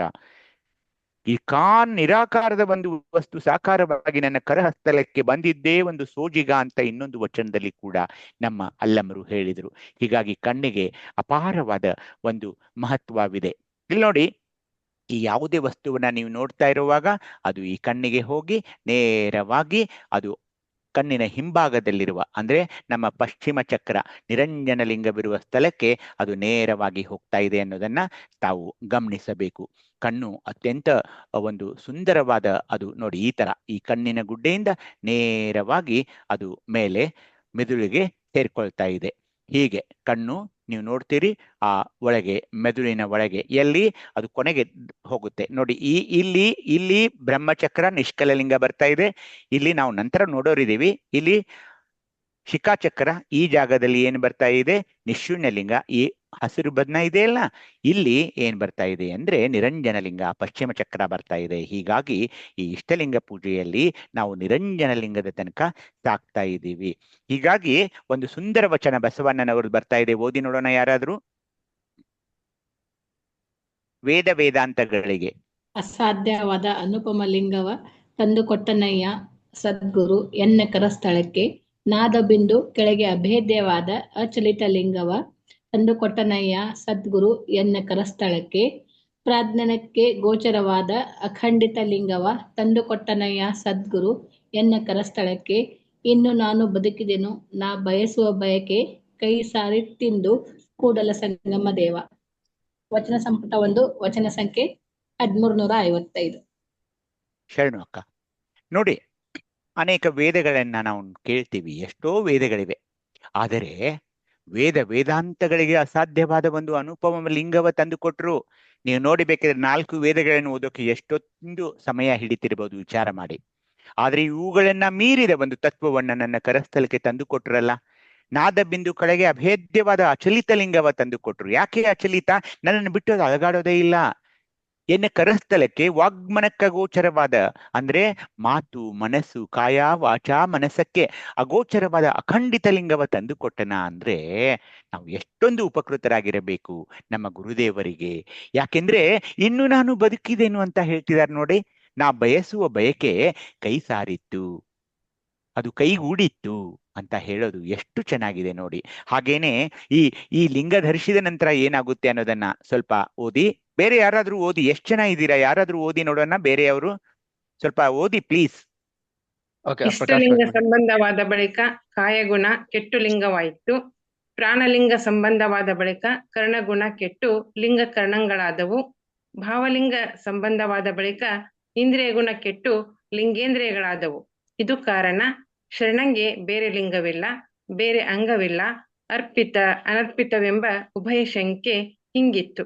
ಕೂಡಲ ಚೆನ್ನ ಸಂಗಯ್ಯ ನಿನ್ನೊಳಗಡಗಿದ ನಿಜೈಕ್ಯಂಗೆ. ಸಮಗ್ರ ವಚನ ಸಂಪುಟ 3, ವಚನದ ಸಂಖ್ಯೆ 1014. ಶರಣು ಪುಷ್ಪ ಅಕ್ಕ. ಶರಣು ಅಕ್ಕ. ಚೆನ್ನಬಸವಣ್ಣವ್ರು ನೋಡಿ, ಒಮ್ಮೆ ನೀವು ಇಷ್ಟಲಿಂಗ ಸಂಬಂಧವಾದ ಬಳಿಕ ನಿಮ್ಮ ಕಾಯ ಗುಣ ಕೆಟ್ಟು ಲಿಂಗವಾಯ್ತಾ ಇದೆ. ಯಾಕೆ? ನೀವೇ ಲಿಂಗವಾಗ್ತಾ ಇದ್ದೀರಾ ಈಗ. ಪ್ರಾಣಲಿಂಗ ಅಂದ್ರೆ ನಿಶೂನ್ಯಲಿಂಗ, ಚಿಕಾಚಕ್ರದಲ್ಲಿರುವಂತ ಪ್ರಾಣಲಿಂಗ ಸಂಬಂಧವಾದ ಬಳಿಕ ಕರಣಗುಣಗಳು, ಚಿತ್ತು, ಬುದ್ಧಿ, ಅಹಂಕಾರ, ಮನಸ್ಸು, ಇವೆಲ್ಲ ಹೊರಗಡೆಯ ಲೌಕಿಕ ಪ್ರಪಂಚದ ವಿಷಯಗಳತ್ತ ಏನ್ ಹರಿತಾ ಇದ್ವಲ್ಲ, ಅವೆಲ್ಲ ಈಗ ಕೆಟ್ಟು ಲಿಂಗಕರಣಗಳಾಗ್ತಾ ಇವೆ. ಭಾವಲಿಂಗ, ನಿರಂಜನಲಿಂಗ, ಪಶ್ಚಿಮ ಚಕ್ರ, ಈ ಭಾವಲಿಂಗ ಸಂಬಂಧವಾದ ಬಳಿಕ ಇಂದ್ರಿಯಗಳು, ಅದು ಕರ್ಮೇಂದ್ರಿಯಗಳೇ ಇರಲಿ, ಹಾಗೇನೆ ಜ್ಞಾನೇಂದ್ರಿಯಗಳೇ ಇರಲಿ, ಅವೆಲ್ಲ ತಮ್ಮ ಮೂಲ ಗುಣವನ್ನ ಬಿಟ್ಟು ಲಿಂಗೇಂದ್ರಿಯಗಳಾಗ್ತಾ ಇವೆ. ಆದಾಗ ಏನಾಗುತ್ತೆ? ವಾಸನೆ ಸುವಾಸನೆಯಾಗುತ್ತದೆ, ರೂಪ ಸುರೂಪ ಆಗ್ತಾ ಇದೆ, ಶಬ್ದ ಸುಶಬ್ದವಾಗ್ತಾ ಇದೆ, ಸ್ಪರ್ಶ ಸ್ಪರ್ಶವಾಗ್ತಾ ಇದೆ, ಪ್ರಸಾದ ಸುಪ್ರಸಾದವಾಗ್ತಾ ಇದೆ. ಇದು ಕಾರಣ ಶರಣಂಗೆ ಬೇರೆ ಲಿಂಗವಿಲ್ಲ ರೀ. ಜ್ಯೋತಿರ್ಲಿಂಗ, ಆ ಲಿಂಗ, ಈಶ್ವರಲಿಂಗ, ಆ ಲಿಂಗ, ಅಲ್ಲೊಂದು ಗುಡಿ ಇದೆ, ಇಲ್ಲೊಂದು ದೊಡ್ಡದಾದ ಇದಿದೆ, ಆ ಊರಲ್ಲಿದೆ, ಈ ಊರಲ್ಲಿದೆ. ಶರಣಂಗೆ ಬೇರೆ ಲಿಂಗವಿಲ್ಲ. ಅರ್ಥ ಮಾಡಿಕೊಳ್ಳಲಿಲ್ಲ ಲಿಂಗಾಯತರು. ಹೋದ್ರು 12 ಜ್ಯೋತಿರ್ಲಿಂಗ ಪ್ರವಾಸಕ್ಕೆ. ಶರಣಂಗೆ ಬೇರೆ ಲಿಂಗವಿಲ್ಲ, ಗೋಕರ್ಣದಲ್ಲಿ ಆತ್ಮಲಿಂಗವಿದೆ ಅಂದ್ರು. ಏನ್ರಿ ಹ್ಯಾಗ್ ನಂಬೋದು? ಶರಣಂಗೆ ಆತನ ಇಷ್ಟಲಿಂಗವಿಲ್ಲದೆ ಬೇರೆ ಲಿಂಗವಿಲ್ಲ, ಬೇರೆ ಅಂಗವಿಲ್ಲ. ಇನ್ನು ಹಾಗೆ ಹೇಳಬೇಕು ಇವರು. ಅರ್ಪಿತ ಅನರ್ಪಿತವೆಂಬ ಉಭಯ ಸಂಖ್ಯೆ ಹಿಂಗಿತ್ತು. ಅರ್ಪಿತ ಸ್ವಲ್ಪ ಮ್ಯೂಟ್ ಮಾಡ್ಕೊಳ್ಳಿ ತಾಯಿ. Annapurna Patil, please mute yourself. Sorry. ಅರ್ಪಿತ ಅನರ್ಪಿತವೆಂಬ ಉಭಯ ಸಂಖ್ಯೆ ಹಿಂಗಿತ್ತು ಅಂದ್ರೆ ಏನ್ ಗೊತ್ತಾ? ನಾನು ಏನೇ ಮಾತಾಡ್ಲಿ, ನಾನೇನೇ ಸ್ವೀಕರಿಸಲಿ, ನಾನೇನ್ಲೇ ತಿನ್ಲಿ, ನಾನು ಹೇಗೆ ಸ್ನಾನ ಮಾಡ್ಲಿ, ನಾನು ಏನೇ ಕ್ರಿಯೆ ಮಾಡಲಿ, ಅರ್ಪಿತ ಅನರ್ಪಿತ ಅದು ಅರ್ಪಿತವೇ. ನನ್ನ ಲಿಂಗಯ್ಯನಿಗೆ ಅರ್ಪಿತವಾಗಿಯೇ ನನಗೆ ಬರ್ತಾ ಇದೆ. ನನ್ನ ಎಲ್ಲಾ ಕ್ರಿಯೆಗಳು ಕೂಡ ಅವನಿಂದಲೇ ಆಗ್ತಾ ಇರೋದ್ರಿಂದ ಅರ್ಪಿತ ಅನರ್ಪಿತ ಅಂತ ಈಗ ಯಾವ ಶಂಕೆ ಇಲ್ಲ. ಎಲ್ಲವೂ ಅರ್ಪಿತವೇ, ನನ್ನ ಲಿಂಗಯ್ಯನಿಂದ ಬಂದಿದ್ದುದು. ಹೀಗಾಗಿ ನಾನು ನಿನ್ನಲ್ಲಿ ಅಳವಡಿಗಿದ್ದ ಅಂದ್ರೆ ನಿನ್ನಲ್ಲಿ ನಾನು ಅಳವಡಲ್ಪಟ್ಟಿದ್ದೇನೆ, ನಿನ್ನೊಳಗೆ ಅಡಗಿದ್ದೇನೆ, ನಿಜೈಕ್ಯನಾಗಿದ್ದೇನೆ ಅಂತ ಚೆನ್ನಬಸವಣ್ಣವರು ಹೇಳ್ತಾ ಇದ್ದಾರೆ. ಹೀಗಾಗಿ ಏನ್ ಹೇಳೋದು ಈ ಲಿಂಗದ ಬಗ್ಗೆ, ಈ ಇಷ್ಟಲಿಂಗದ ಬಗ್ಗೆ ಎಷ್ಟು ಹೇಳಿದ್ರು ಕಡಿಮೆನೆ. ಅಷ್ಟೊಂದು ಮಹಿಮೆ ಇದಕ್ಕೂ ಏನಂತ ಹೇಳೋದು ಹೇಳಿ? ಲಿಂಗ ಮಧ್ಯೆ ಜಗತ್ಸರ್ವಂ, ಜಗವೆಲ್ಲ ಲಿಂಗ, ಜಗದ ಜೀವರೆಲ್ಲ ಲಿಂಗ. ಇಷ್ಟಲಿಂಗವು ಪರವಸ್ತುವಿನ ನಿಜ ದೇಹವಾಗಿದೆ. ಆ ಪರಮನ ನಿಜ ದೇಹವಾಗಿದೆ, ಆತನ ನಿಜ ದೇಹವಾಗಿದೆ. ಅದೊಂದು ಸಚ್ಚಿದಾನಂದ ಘನತೇಜವಾಗಿದೆ. ಸರ್ವವ್ಯಾಪಿಯಾದ ಲಿಂಗಕ್ಕೆ ನೇಮ ಸೀಮೆಗಳಿಲ್ಲ, ಕಾಲ ಮಾಪನಗಳಿಲ್ಲ. ಇದು ಅನಾದಿ, ಅಖಂಡ, ಅವ್ಯಯ, ಅನಂತ, ಅಚ್ಯುತ. ಇದು ನಿರಘ, ನಿರಂಜನ, ನಿರಾಮಯ. ಇದು ಈ ಇಷ್ಟಲಿಂಗವೇ ಪಂಚಸಾಧಾಕ್ಯರ ರೂಪ ತಳೆಯಿತು. ಸದ್ಯೋಜಾತ, ವಾಮದೇವ, ಅಘೋರ, ತತ್ಪುರುಷ, ಈಶಾನ. ಇದನ್ನು ಬರ್ಕೊಳ್ಳಿ ನೀವು, ಇದು ಮೇಲಿನ ಮೇಲೆ ಬರುತ್ತೆ. ಪಂಚಸಾಧಾಕ್ಯರು ಇವರು ಅಂದ್ರೆ ಶಿವನ ಪಂಚಮುಖಗಳು, ಅದೇ ಪಂಚರುದ್ರಾಕ್ಷಿಯ ಮುಖಗಳು. ಸದ್ಯೋಜಾತ, ವಾಮದೇವ, ಅಘೋರ, ತತ್ಪುರುಷ, ಈಶಾನ. ಇದನ್ನು ಕಂಠಪಾಠ ಮಾಡಬೇಕು ನೀವು. ಅನಂತ ತತ್ವ ರೂಪಗಳ ತಾಳಿತು, ಅಜಾಂಡ ಬ್ರಹ್ಮಾಂಡಗಳನ್ನೆಲ್ಲ ಸೃಷ್ಟಿತು ಇದೇ ಇಷ್ಟಲಿಂಗ. ಹೀಗಾಗಿ ಬಸವಾದಿ ಶರಣರೆಲ್ಲ, ಎಲ್ಲಾ ಶರಣೆಯರು ಈ ಪವಿತ್ರವಾದ ಇಷ್ಟಲಿಂಗವನ್ನೇ ಅರ್ಚಿಸಿದರು. ಲಿಂಗದಲ್ಲಿಯೇ ಮನಮುಳುಗಿಸಿದರು. ಮನೋರ್ಲಯ ಯೋಗ ಅಂದ್ರು ಅದಕ್ಕೆ. ತಮ್ಮನ್ನು ಸುತ್ತುವರೆದ ಆಶಾಪಾಶಗಳನ್ನೆಲ್ಲ ವಿಚ್ಛಿನ್ನಗೊಳಿಸಿ ಲಿಂಗ ಸಮೃದ್ಧಿ ಗಳಿಸಿದರು. ಪರಮ ರಹಸ್ಯಮಯವಾದ ಲಿಂಗವು ಅದೊಂದು ಅವ್ಯಯ ಹಾಗೂ ಅವ್ಯಕ್ತ. ಜಗತ್ತು ತೋರಿ ಅಡಗುವುದು ಈ ಲಿಂಗದಲ್ಲಿಯೇ. ಎಲ್ಲಾ ಜೀವಜಂತುಗಳು ಬಾಳಿ ಅಳಿಯುವುದು ಈ ಲಿಂಗದಲ್ಲಿಯೇ ರೀ. ಅದೊಂದು ನಿಶ್ಚೀಮ ಸಮುದ್ರ. ತೋರಿಕೆಯ ವಸ್ತುಗಳೆಲ್ಲ ಸಮುದ್ರದ ಅಲೆಗಳು ಕ್ಷಣಿಕ, ಆದ್ರೆ ಲಿಂಗವು ಅಮರ, ಆಹಾ ಸಾಗರದ ಹಾಗೆ. ಅಲ್ಲಿ ಯಾವುದೇ ಗುಣಗಳಿಲ್ಲ, ಲಿಂಗದಲ್ಲಿ ಭೇದ ಜಾಲಗಳಿಲ್ಲ. ಆದ್ದರಿಂದ ಅದು ಪರಿಶುದ್ಧ ಚೈತನ್ಯವಾಗಿದೆ. ಜೀವರ ಹೃದಯ ಮಂದಿರಗಳಲ್ಲೆಲ್ಲ ಆ ಚೈತನ್ಯದ ಬೆಳಗು ಬೆಳಗ್ತಾ ಇರ್ತಾ ಇದೆ. ಹೀಗಾಗಿ ಶಿವಾನುಭವದಿಂದ ಇಂತಹ ಕಮ್ಮಟಗಳ ಮೂಲಕ ಶಿವಜ್ಞಾನವನ್ನು ಪಡೆದುಕೊಂಡು ಶಿವಾನುಭವವಾದ ಒಂದು ಮಥನ ಮಾಡಿಕೊಂಡು ಅರ್ಚಿಸಿದರೆ ನಾವು ಬಯಸಿದ ಫಲಗಳೆಲ್ಲ ಸಿದ್ಧಿಸ್ತಾ ಇವೆ. ಅದನ್ನ ಕಂಡುಕೊಂಡಿದ್ದೀನಿ ನಾನು. ಅದಕ್ಕೆ ನಾನು ಇಂತಹ ಕಮ್ಮಟಗಳಲ್ಲಿ ಭಾಗವಹಿಸಿ ನಿಮ್ಮ ಮುಂದೆ ಇಂತಹ ವಿಚಾರಗಳನ್ನ ಪ್ರಸ್ತುತಪಡಿಸ್ತಾ ಇದ್ದಾನೆ. ಹೀಗಾಗಿ ನೋಟವೇ ಕೂಟ, ಅದನ್ನು ನೋಡೋದಿದೆಯಲ್ಲ ಇಷ್ಟಲಿಂಗವನ್ನ. ನೋಟವೇ ಕೂಟ, ಕೂಟವೇ ಪ್ರಾಣ, ಪ್ರಾಣವೇ ಏಕ, ಏಕವೇ ಸಮರಸ. ಏಕೆ? ನಾನು ಅದರ ಜೊತೆ ಬೆಳೆದ್ಬಿಟ್ಟೆ. ಈಗ ಸಮರಸವೇ ಲಿಂಗ, ಲಿಂಗವೇ ಪರಿಪೂರ್ಣ. ಯಾವಾಗ ನಾನು ಲಿಂಗವೇ ಪರಿಪೂರ್ಣ ಅಂದಾಗ ಪರಿಪೂರ್ಣವೇ ಪರಬ್ರಹ್ಮ ಅಂದ್ರೆ ಪರಬ್ರಹ್ಮವೇ ತಾನು. ನಾನೇ ದೇವನಾಗಿ ಬಿಟ್ಟೇರಿ. ಈಗ ನನಗೂ ಅವನಿಗೆ ಏನು ವ್ಯತ್ಯಾಸ ಇಲ್ಲ. ಇಂತಿ ನಿಜವ ಗುಹೇಶ್ವರ ಬಲ್ಲನಲ್ಲದೆ ಕಣ್ಣಗೆಟ್ಟನ್ನಗಳೆತ್ತರೆಯ ನೋಡಲರು. ಅಂದ್ರೆ ನಿಮಗೆ ಇಷ್ಟಲಿಂಗವನ್ನು ಕರಹಸ್ತದಲ್ಲಿ ಇಟ್ಟುಕೊಂಡು ನೋಡಲೇ ಬರ್ದಿದ್ರೆ ನೀವು ಕಣ್ಣಗೆಟ್ಟನ್ಗಳೇ ಅಲ್ವೇ? ಅದನ್ನ ಮಾಡ್ಬೇಕಲ್ವೇ? ಮತ್ ಮಾಡ್ದಿದ್ರೆ ಅದು ಕಣ್ಣಗೆಟ್ಟನ್ನೆಗಳು ಅಂತ ಅಲ್ಲಂಪ್ರಭುದೇವರು ಹೇಳ್ತಾ ಇದ್ದಾರೆ. ಹೀಗಾಗಿ ಆ ಮೂರನೆಯ ಕಣ್ಣನ್ನ ತೆಗೆಯುವ ಒಂದು ಪ್ರಕ್ರಿಯೆಯಲ್ಲಿ ನಾವು ತೊಡಗಿ ಆಚಾರ ಲಿಂಗದಿಂದ ಹಿಡಿದು ಬ್ರಹ್ಮಚಕ್ರದಲ್ಲಿರುವ, ಬ್ರಹ್ಮಚಕ್ರ ಅಂದ್ರೆ ಸಹಸ್ರಾರ ಚಕ್ರದಲ್ಲಿರುವ ಆ ನಿಷ್ಕಲ ಲಿಂಗದ ತನಕ ಆ ಶಿವಯೋಗದಲ್ಲಿ ಸಾಕ್ತಾ ಇದ್ದೀವಿ. ನಾನು ಹೆಚ್ಚಿಗೆ ಇನ್ನು ಹೇಳಲ್ಲ, ಏಕೆಂದ್ರೆ ಮುಂದಿನ ಸಾರಿ ನಾವು ಲಿಂಗಾನುಸಂಧಾನ ಅಂತ ಒಂದು ಮಾಡ್ತಾ ಇದ್ದೀವಿ. ಆವಾಗ ನಾವು ಮತ್ತೆ ಒಂದೊಂದೇ ಲಿಂಗವನ್ನ ತೆಗೆದುಕೊಳ್ಳೋಣ. ಈಗ ಏನಂದ್ರೆ ಗುರುದೇವನೇ ಮಹಾದೇವನು, ಗುರುದೇವನೇ ಸದಾಶಿವನು, ಗುರುದೇವನೇ ಪರತತ್ವವು. ಆ ಪರಶಿವ ಇದನ್ನ ನೀವು ಗಮನಿಸ್ಬೇಕು. ಆ ಪರಶಿವ ತಾನೇ ಗುರುರೂಪಾಗಿ ವರ್ತಿಸಿದನು. ಗುರುವಿನ ಮಹತ್ವ ಬಹಳ ಇದೆ. ಆತ ಶಿಷ್ಯ ದೀಕ್ಷಾ ಕಾರಣ. ನಮಗೆ ಶಿಕ್ಷೆ ಅಂದ್ರೆ ದೀಕ್ಷೆಯ ಒಂದು ಸಮಾರಂಭ, ದೀಕ್ಷೆಯನ್ನು ಕೊಡೋನು. ಅದು ಯಾರಂದ್ರೆ ಗುರು. ಆ ಶ್ರೀ ಗುರು ಶಿಷ್ಯನ ಮಸ್ತಕದಲ್ಲಿ ತನ್ನ ಹಸ್ತ ಕಮಲವನ್ನ ಇರಿಸಿ ಈ ಪ್ರಕಾರ ಒಪ್ಪ ಲಿಂಗ ಕಳೆಯ ಪ್ರತಿಷ್ಠೆಯಿಂದ ಮಾಡಿದ. ಆ ಗುರುವಿನ ಹಸ್ತದಿಂದ ಯಾವಾಗ ಆ ಗುರು ನನ್ನ ತಲೆ ಮೇಲೆ ಕೈ ಇಡ್ತಾನಲ್ಲ, ಆ ಕಡೆ ಹುಟ್ಟಿ ಅದೇ ನನ್ನ ಕರಸ್ಥಲಕ್ಕೆ ಇಷ್ಟಲಿಂಗವಾಯಿತು, ನನ್ನ ಮನಸ್ಥಲಕ್ಕೆ ಪ್ರಾಣಲಿಂಗವಾಯಿತು, ಭಾವಭರಿತವಾಗಿ ಭಾವಲಿಂಗವಾಯಿತು. ಇಷ್ಟ ಪ್ರಾಣ ಭಾವವೆಂಬ ತ್ರಿವಿಧ ಲಿಂಗವು ತಾನೇ ಏನಾಗ್ತಾ ಇದೆ? ಆಚಾರ ಲಿಂಗ, ಗುರುಲಿಂಗ, ಶಿವಲಿಂಗ, ಜಂಗಮಲಿಂಗ, ಪ್ರಸಾದಲಿಂಗ, ಮಹಾಲಿಂಗವೆಂದು 6 ತೆರನಾಯಿತು. ಆಚಾರ ಲಿಂಗದಲ್ಲಿಯೇ ಮತ್ತೆ ಗುರುಲಿಂಗ, ಶಿವಲಿಂಗ, ಜಂಗಮಲಿಂಗ, ಪ್ರಸಾದಲಿಂಗ, ಮಹಾಲಿಂಗ ಅಂತ ಹೀಗೆ ಪ್ರತಿ ಲಿಂಗದಲ್ಲಿ ಮತ್ತೆ ಆ ಲಿಂಗಗಳೇ, ಆ ಲಿಂಗ ಪಂಚಕವು ಗರ್ಭೀಕೃತವಾಗಿ ಆಚಾರ ಲಿಂಗವೆಂದು, ಕ್ರಿಯಾಲಿಂಗವೆಂದು ಒಂದು ಪರ್ಯಾಯವಾಗಿ, ಕ್ರಿಯಾಲಿಂಗವೆಂದು, ಇಷ್ಟಲಿಂಗವೆಂದು ಒಂದು ಪರ್ಯಾಯವಾಗಿ. ಅಂದ್ರೆ ಏನು? ಆಚಾರ ಲಿಂಗ ಬೇರೆಯಲ್ಲ, ಇಷ್ಟಲಿಂಗ ಬೇರೆಯಲ್ಲ. ಅದಕ್ಕೆ ಇಷ್ಟಲಿಂಗಕ್ಕೆ ಕ್ರಿಯಾಲಿಂಗ ಅಂತಾನೂ ಕರೀತಾರೆ. ಇಂಥವೆಲ್ಲವನ್ನು ಒಳ್ಕೊಂಡು ಅಂದ್ರೆ ಆ ಇಷ್ಟಲಿಂಗದಲ್ಲಿದೆ ಎಲ್ಲಾ ಲಿಂಗಗಳನ್ನು ತಾವು ಈಗ ತಾನೇ ಗಮನಿಸಿದಿರಿ. ಒಳಗೆ ಅಂತರ್ಯದ ಒಳಗೆ ನಿನ್ನ ಕರಸ್ಥಲಕ್ಕೆ ಬಂದಿತ್ತು ಆ ಪರವಸ್ತು. ಈ ಕರಸ್ಥಲದ ಮಹಾಗಣದ ನಿಲವನು ಹೇಗೆಂದು ಅರಿಯುವುದನೆಂದಯ್ಯ ಅಂತ ಶಿವಯೋಗಿ, ನಮ್ಮ ತೋಂಟದ ಸಿದ್ಧಲಿಂಗ ಶಿವಯೋಗಿಗಳು ಹೇಳ್ತಿದ್ದಾರೆ. ಹೀಗಾಗಿ ಬಂಧುಗಳೇ, ನಿರಾಕಾರವನ್ನ ಅರಿಯಲು, ನಿರಾಕಾರ ಯಾರು? ಆ ಪರಮಾತ್ಮ. ಅವನ್ನ ಅರಿಯಲಿಕ್ಕೆ ಸಾಕಾರ ಬೇಕು. ಅದನ್ನ ನಮ್ಮ ಶರಣರು ನಮಗೆ ಕೊಟ್ರು. ಅರಿವು ಪೂಜಿಸಲು ಕುರುಹು ಬೇಕು. ಎನ್ನ ಕರ ಕಮಲ ಮಧ್ಯದಲ್ಲಿ. ಎಷ್ಟೊಂದು ಸುಂದರವಾದ ವಚನ. ಇದನ್ನ ನನ್ನ ಎದೆ ಮೇಲೆ ಬರೆಯಿಕೊಳ್ಬೇಕು. ಏನು? ಎನ್ನ ಕರ ಕಮಲ ಮಧ್ಯದಲ್ಲಿ ಪರಮ ನಿರಂಜನದ ಕುರುಹು ತೋರಿದ, ಅದು ಇಷ್ಟಲಿಂಗ. ಆ ಕುರುಹಿನ ಮಧ್ಯದಲ್ಲಿ ಅರುಹಿನ ಕಳೆಯ ತೋರಿದ, ಶಿವಜ್ಞಾನವನ್ನ ತೋರಿಸಿದ. ಆ ಕಳೆಯ ಮಧ್ಯದಲ್ಲಿ ಮಹಾಜ್ಞಾನದ ಬೆಳಗ ತೋರಿಸಿದ್ರಿ. ಆ ಬೆಳಗಿನ ನಿಲವಿನೊಳಗೆ ಎಣ್ಣೆ ತೋರಿದ. ಮತ್ತೆ ನಾನು ಯಾರನ್ನ ನೋಡ್ತಾ ಇದ್ದೀನಿ? ಆಗ್ಲೇ ನಾನು ಹೇಳಿದೆ ಇಷ್ಟಲಿಂಗ, ಕನ್ನಡಿ ಅಥವಾ ಮುಕುರ ಅಂತ. ಆ ಬೆಳಗಿನ ನಿಲುವಿನೊಳಗೆ ಎಣ್ಣೆ ತೋರಿದ, ಎನ್ನೊಳಗೆ ತನ್ನ ತೋರಿದ, ತನ್ನೊಳಗೆ ಎನ್ನ ನಿಂಬಿಟ್ಟುಕೊಂಡ ಮಹಾಗುರುವಿಗೆ. ಏನು ವಚನ ರೀ, ಏನು ವಚನ! ತನ್ನೊಳಗೆ ಎನ್ನ ನಿಂಬಿಟ್ಟುಕೊಂಡ ಮಹಾಗುರುವಿಗೆ ಇದಾಗ್ತಾ ಇದೆ ನೋಡಿ ಶಿವಯೋಗದಲ್ಲಿ. ತನ್ನೊಳಗೆ ಎನ್ನ ನಿಂಬಿಟ್ಟುಕೊಂಡ ಮಹಾಗುರುವಿಂಗೆ ನಮೋ ನಮೋ ಎನ್ನುತ್ತಿರ್ದೆನಯ್ಯ ಅಂತ ಷಣ್ಮುಖ ಶಿವಯೋಗಿಗಳು ಹೇಳ್ತಾ ಇದೆ. ಸ್ಥಳದಲ್ಲಿ ಲಿಂಗವಿರಲು ಆ ಹಸ್ತವೇ ಕೈಲಾಸ, ಬೇರೆ ಕೈಲಾಸ ಇಲ್ಲ ಕಣ್ರಿ. ಆ ಲಿಂಗವೇ ಶಿವ. ಇದು ಕಾರಣ ಇಲ್ಲಿಯೇ ಕೈಲಾಸ ಇದೆ. ನನ್ನ ಕರಹಸ್ತವೇ ಕೈಲಾಸ. ಇದಲ್ಲದೆ ಸುಮ್ಮನೆ ಬೆಳ್ಳಿಯ ಬೆಟ್ಟವೇ ಕೈಲಾಸವೆಂದು, ಅಲ್ಲಿಪ್ಪ ರುದ್ರನು ಶಿವನೆಂದು ಕೈಲಾಸಕ್ಕೆ ಹೋದೆ ಬಂದೆ ಅಂತ ಇಂಥ ಮಾತು ಕೇಳಬೇಡ್ರಿ.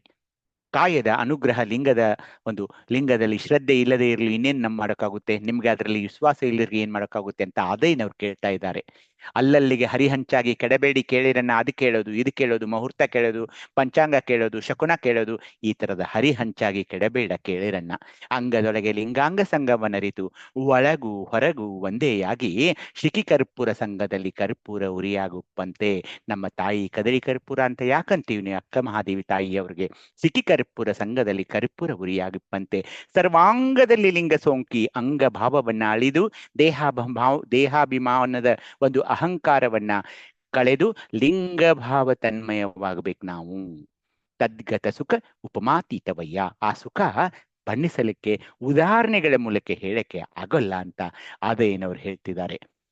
ಇನ್ನೊಂದು ಈ ವಚನದೊಂದಿಗೆ ಇಂದಿನ ಒಂದು ನಾವು ಶಿವಾನುವ ವರ್ಗವನ್ನ ಮುಗಿಸೋಣ. ನೋಡಿ, ಹಡಪದ ಅಪ್ಪಣ್ಣಗಳ ಪುಣ್ಯ ಶ್ರೀ ಲಿಂಗಮ್ಮನವರು. ಯಾರಾದ್ರೂ ಓದಿ ಈ ವಚನವನ್ನ? ಒಂದು ಹುತ್ತಕ್ಕೆ 9 ಬಾಗಿಲು, ಒಂದು ಸರ್ಪ 9 ಬಾಗಿಲಲ್ಲಿಯೂ ನೋಡುತ್ತಿಪ್ಪುದು. 9 ಬಾಗಿಲಿಗೆ ಕದವನಿಕ್ಕಿ, ಒಂದು ಬಾಗಿಲ ಅಗುಳಿ ದಾರವೊಂದವನಿಕ್ಕಿ ಬಲಿಯಲು.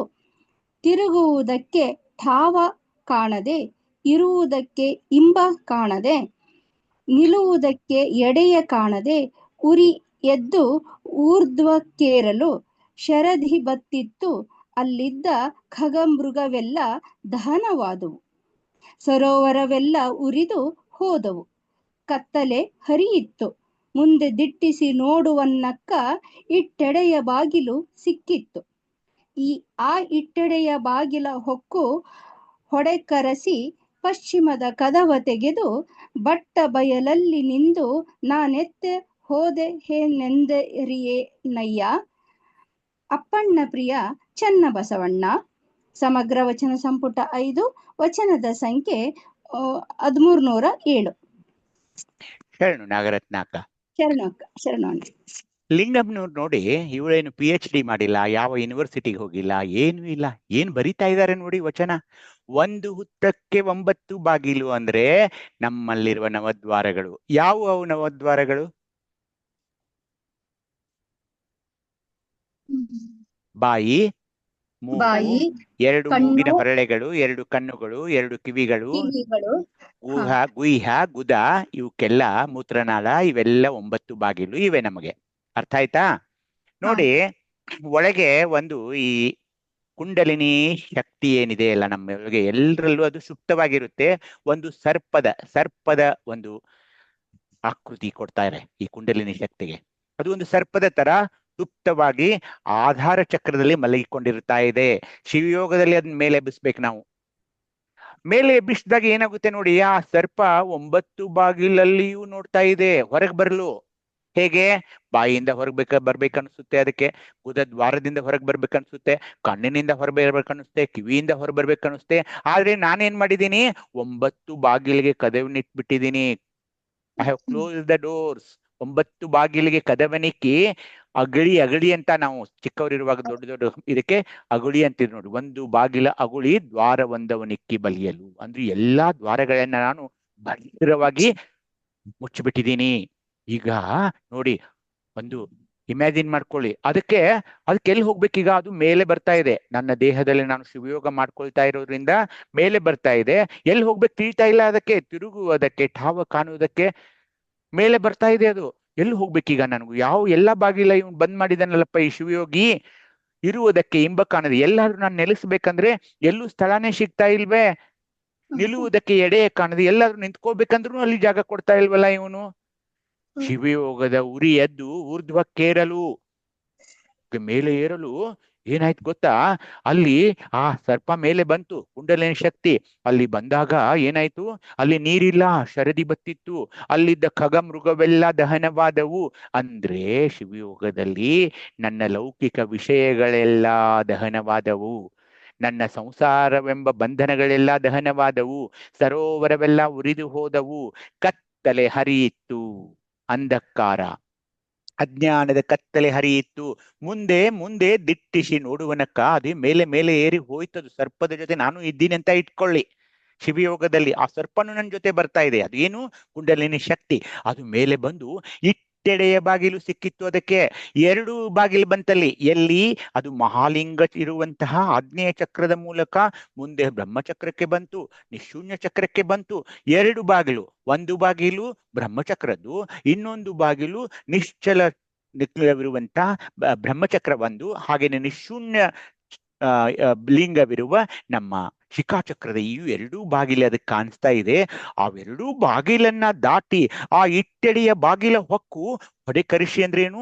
ಸ್ವಲ್ಪ ಹೆಡೆ ಎತ್ತಿ ಬಂತು. ಪಶ್ಚಿಮ ಚಕ್ರದ ಒಂದು ನಿರಂಜನ ಲಿಂಗಕ್ಕೆ ಬಂತು. ಆ ಪಶ್ಚಿಮ ಚಕ್ರದ ನಿರಂಜನ ಲಿಂಗವನ್ನ ನೋಡ್ತಾ ಇದೆ. ಕದವ ತೆಗೆದು, ಪಶ್ಚಿಮದ ಕದವ ತೆಗೆದಾಗ ಅಲ್ಲಿ ಏನಿದೆ ರೀ? ನಿರಂಜನ ಲಿಂಗದ ಒಂದು ಬಟ್ಟ ಬಯಲಲ್ಲಿ ನಿಂದು ದಟ್ಟ ಬಯಲಲ್ಲಿ ನಿಂತು ಏನ್ ಬಂತು? ಆ ಕುಂಡಲಿನಿ ಶಕ್ತಿ ಸರ್ಪದ ರೂಪದಲ್ಲಿ ಬಂತು. ನಾನು ಒಬ್ಬ ಶಿವಯೋಗಿಯಾಗಿ ಶಿವಯೋಗದ ಮೂಲಕ ಪಶ್ಚಿಮದ ಕದವ ತೆಗೆದು ಆ ನಿರಂಜನ ಲಿಂಗಕ್ಕೆ ಬಂದೆ. ಅಲ್ಲಿ ನಾನೆತ್ತ ಹೋದೆ ಏನೆಂದರೇನಯ್ಯ ಅಂದಾಗ ಅದು ನಾನು ಒಂದು ಬಯಲ ಸ್ಥಿತಿಗೆ, ಬಯಲನ್ನ ನೋಡಿದ ಸ್ಥಿತಿಗೆ, ನನ್ನ ಶಿವಯೋಗದ ಅಪೂರ್ವವಾದ ಅತ್ಯಂತ ಉತ್ತುಂಗವಾದ ಸ್ಥಿತಿಗೆ ನಾನು ಬಂದೆ ಅಂತ ತಾಯಿ ಹೇಳ್ತಾ ಇದ್ದಾರೆ. ಇಷ್ಟಲಿಂಗ ಏಕೆ ಬೇಕಂದ್ರೆ ಅದು ನಮ್ಮಲ್ಲಿರುವ ಸ್ಥೂಲ ಸೂಕ್ಷ್ಮ ಕಾರಣಕ್ಕೆ ಕಾರಣ ಶರೀರಕ್ಕೆ ಭಾವಲಿಂಗ, ಸೂಕ್ಷ್ಮ ಶರೀರಕ್ಕೆ ಪ್ರಾಣಲಿಂಗ, ಸ್ಥೂಲ ಶರೀರಕ್ಕೆ ಇಷ್ಟಲಿಂಗ ಬೇಕು. ಕ್ರಿಯಾತ್ಮಕ ಇಷ್ಟಲಿಂಗ ಪೂಜೆ ಆಚಾರವಾಗಿದೆ, ಜ್ಞಾನಾತ್ಮಕ ಭಾವಲಿಂಗ ಪೂಜೆ ಅನುಭವವಾಗಿದೆ, ಅದನ್ನು ನಾವೀಗ ಮಾಡ್ತಾ ಇದ್ದೇವೆ. ಪ್ರಾಣಲಿಂಗ ಪೂಜೆ ಅದೊಂದು ಅರಿವು ಆಗಿದೆ. ಆಚಾರ, ಅರಿವು, ಅನುಭವಗಳ ಸಂಗಮವೇ ಶಿವಾನುಭವವಾಗಿದೆ. ಹೀಗಾಗಿ ನಾನಾ ರೋಗಗಳು ಬಂದಾಗ ಯಾವುದೇ ರೋಗ ಬರಲಿ, ನೀವು ಈ ಇಷ್ಟಲಿಂಗ ಪೂಜೆಯನ್ನ ಬಿಡಬೇಡಿ ದಯವಿಟ್ಟು. ಇಲ್ಲಿ ಎಲ್ಲವೂ ಇದೆ, ಎಲ್ಲವೂ ಇದೆ, ಎಲ್ಲವೂ. ನೀವೇನು ಬೇರೆಯವ್ರಿಗೆ ಯಾರ್ದು ಕೇಳಬೇಡಿ. ಪಂಚಮಹಾಭೂತಗಳ ಮನನ ಇದೆ. ಈ ಒಂದು ಲಿಂಗವನ್ನು ಪ್ರತಿಷ್ಠೆ ಅದನ್ನ ಶಿವಯೋಗದಲ್ಲಿ ನಾವು ಮತ್ತೆ ನೋಡಿದ್ದೀವಿ. ಈಗಲೇ ಏನು ಅದ್ರ ಬಗ್ಗೆ ಹೆಚ್ಚು ಮಾತನಾಡೋದು ಬೇಡ, ಯಾಕಂದ್ರೆ ಸಮಯವಾಗ್ತಾ ಇದೆ ಅಂತ ಅನ್ಕೊಂಡಿದ್ದೀನಿ. ಅನುಪಮಾ ಅಕ್ಕ, ಟೈಮ್ ಆಗಿದೆ ಅಲ್ಲ? ಹಾ ಸರ್. ಹಾ, ಇನ್ನೊಂದು 5 ನಿಮಿಷ. ಇನ್ನೊಂದು 5 ನಿಮಿಷ. ಇಲ್ಲಿ ಎಲ್ಲ ಯೋಗ ಇದೆ. ಸುಮ್ಮನೆ ಅಲ್ಲಿ ಇಲ್ಲಿ ಆ ಯೋಗ ಯೋಗ ಅಂತ ನಾವು ಹೋಗ್ತಾ ಇರ್ತೀವಿ. ಇಲ್ಲ, ಇಲ್ಲಿ ಎಲ್ಲ ಯೋಗ ಇದೆ. ಭಕ್ತಿ ಯೋಗ ಅಂದ್ರೆ ಅಷ್ಟವಿಧಾರ್ಚನೆ ಮಾಡೋದು, ತ್ರಾಟಕ ಯೋಗ ಅದನ್ನು ನೋಡೋದು, ಶಿವಗೀತ್ವೆ ಅಥವಾ ವಚನಗಳನ್ನು ಹಾಡೋದು, ಜ್ಞಾನ ಯೋಗ, ಲಿಂಗದೊಂದಿಗೆ ನಡೆದಾಡೋದು, ಆನಂದ ಯೋಗ, ಭಕ್ತಿ ಸಂಭಾಷಣೆಯ ಮಾಡೋದು. ಅದು ಅಂದ್ರೆ ಲಿಂಗ ಏನು ನಾವು ನಮ್ಮ ಎಲ್ಲವನ್ನು ನಿವೇದನೆ ಮಾಡಿಕೊಳ್ಳಬಹುದು. ಅದು ಮಂತ್ರಯೋಗ. ಕೂಡಲ ಸಂಗನ ಕೂಡೋದು ಶಿವಯೋಗವಾಗಿದೆ. ಹೀಗಾಗಿ ನಾನು ಸಜ್ಜನೆಯಾಗಿ ಮಜ್ಜನಕ್ಕೆರಿವೆ ಅಂತ ಶಾಂತಳಾಗಿ ಪೂಜೆ ನಾನು ಆಗ್ಲೇ ಹೇಳಿದೆ. ಅದು ಶಿವಯೋಗದ ಶಿವಯೋಗಿನಿಯಾದ ನಮ್ಮ ತಾಯಿ ಅಕ್ಕ ಮಹಾದೇವಿಯವರು. ನಾವು ಮುಂದಿನ ಒಂದು ಇದರಲ್ಲಿ ಲಿಂಗಾನುಸಂಧಾನ ಅನ್ನೋದನ್ನ ನೋಡ್ಕೊಂಡಿದ್ದೀವಿ. ಇಲ್ಲಿಗೆ ನಿಲ್ಸೋಣ. ಇದು ಭಾಗ 2 ಈ ಇಷ್ಟಲಿಂಗ ಒಂದು ವರ್ಗದಲ್ಲಿ ಮುಗಿತಾ ಇದೆ. ಮುಂದಿನ ಸಾರಿ ನಾವು ಲಿಂಗಾನುಸಂಧಾನ ಅನ್ನೋ ಒಂದು ವರ್ಗಕ್ಕೆ ಹೋಗ್ತಾ ಇದ್ದೇವೆ. ಎಲ್ಲರಿಗೂ ಶರಣಾರ್ಥಿಗಳು. ಶರಣಾರ್ಥಿಗಳು ಸರ್. ಅಕ್ಕ, ಒಂದ್ 2 ನಿಮಿಷ ನಾನು ಬಂದೆ, ನೀವು ಮುಂದುವರಿಸಿ. ಹಾ ಸರ್. ಇವತ್ತಿನ ವಿಷಯ ನನಗಂತೂ ಏನು ಹೇಳ್ಬೇಕು ಅಂತ ಗೊತ್ತಾಗ್ತಿಲ್ಲ. ಯಾಕಂದ್ರೆ ಇವತ್ತಿನ ವಿಷಯ ನನಗೆ ಮನಸ್ಸಿನೊಳಗೆ ಬಂತು, ಹೃದಯದೊಳಗೆ ಬಂತು. ಆದ್ರ ಮೆದುಳಿಗೆ ಹೋಗಕ್ಕೆ ಇನ್ನೂ ಸ್ವಲ್ಪ ಟೈಮ್ ತಗೊಳ್ತೈತೇನೋ ಅನಿಸ್ತೈತಿ ನಮಗೆ. ಅದಕ್ಕೆ ಇದನ್ನ ಕಮ್ಮಾರ್ ಸರ್ಗೆ, ಶಿಲೋಡಿ ಮಠ ಅಕ್ಕ ಅವ್ರಿಗೆ, ಸಕ್ಕರೆ ಅಕ್ಕ ಅವ್ರಿಗೆ ಬಿಟ್ಕೊಡ್ತೀನಿ ಮುಂದಿಂದು. ನೂಲಿ ಸರ್ಗೆ ಮತ್ತೊಮ್ಮೆ ನಮ್ಮ ವೇದಿಕೆ ವತಿಯಿಂದ ಧನ್ಯವಾದಗಳನ್ನ ಹೇಳ್ತಾ, ಸರ್ ಮುಂದಿನ ಕಾರ್ಯಕ್ರಮ ತಗೊಳ್ತೀರಿ ಸರ್?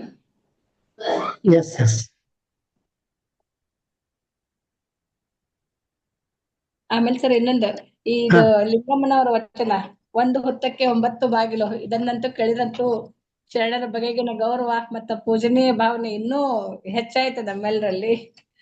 ಹೌದೌದು, ಒಳ್ಳೆ ವಚನ ಅದು. ಒಂದು ವಿದ್ವತ್ಪೂರ್ಣ ಉಪನ್ಯಾಸವನ್ನ ನಾವಿವತ್ತು ಕೇಳಿದ್ದೇವೆ. ಈಗ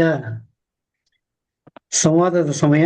ಎಲ್ಲರಲ್ಲೂ ಒಂದು ವಿನಂತಿ ಏನಂದ್ರೆ, ಆಗ್ಲೇ ಬಹಳಷ್ಟು ಟೈಮ್ ಆಗಿದೆ, ಸಂಕ್ಷಿಪ್ತವಾಗಿ ತಮ್ಮ ವಿಚಾರಗಳನ್ನ ಮಂಡಿಸ್ಬೇಕು ಅಂತ ಹೇಳ್ತಾ, ಯಾಕಂದ್ರೆ ಹೇಳ್ಕೊಂಡು ಹೋಗೋದು ಬೇಡ, ಸಂಕ್ಷಿಪ್ತಾಗಿ ತಮ್ಮ ಅಭಿಪ್ರಾಯವನ್ನ ಹಂಚ್ಕೋಬೇಕಂತ ಹೇಳ್ತಾ, ಮೊದಲನೇದಾಗಿ ಪ್ರೊಫೆಸರ್ ಬಸವರಾಜ್ ಕಡ್ಡಿ ಅವರು ಜಾಯ್ನ್ ಆಗಿದ್ರು.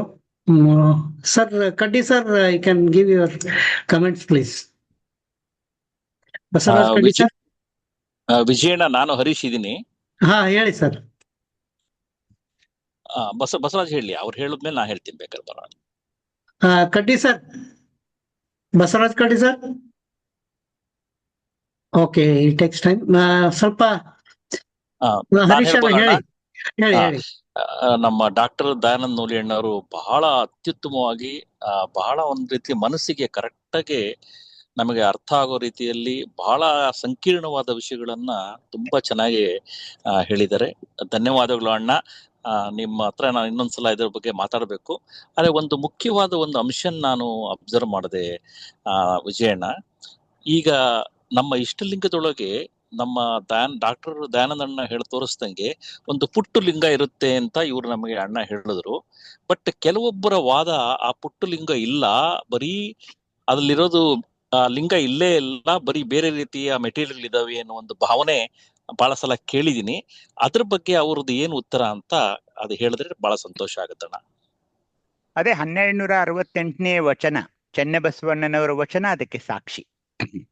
ವಿಜಯ್ ಹಾಗಾದ್ರೆ ಅಣ್ಣ, ನಿಮ್ಮ ಒಂದು ಅನಾಲಿಸಿಸ್ ಸಂಶೋಧನಾ ಪ್ರಕಾರ ನಮ್ಮ ಇಷ್ಟಲಿಂಗದಲ್ಲಿ ಒಂದು ಪುಟ್ಟು ಸ್ಥಾವರ ಲಿಂಗ ತರದ ಲಿಂಗ ಇರುತ್ತೆ ಒಳಗೆ, ಅದ್ರ ಮೇಲೆ ನಾವು ಕಂತೆ ಕಟ್ತೀವಿ. ಹೌದು ಹೌದು, ಅದರಲ್ಲಿ ಏನು ಸಂಶಯನೇ ಇಲ್ಲ. ಯಾಕೆಂದ್ರೆ ಅಂದಿನ 12ನೇ ಶತಮಾನದಲ್ಲಿ ಅತ್ಯಂತ ಕೆಳವರ್ಗದವರಿಗೆ ಗರ್ಭಗುಡಿಯಲ್ಲಿ ಪ್ರವೇಶವಿರಲಿಲ್ಲ.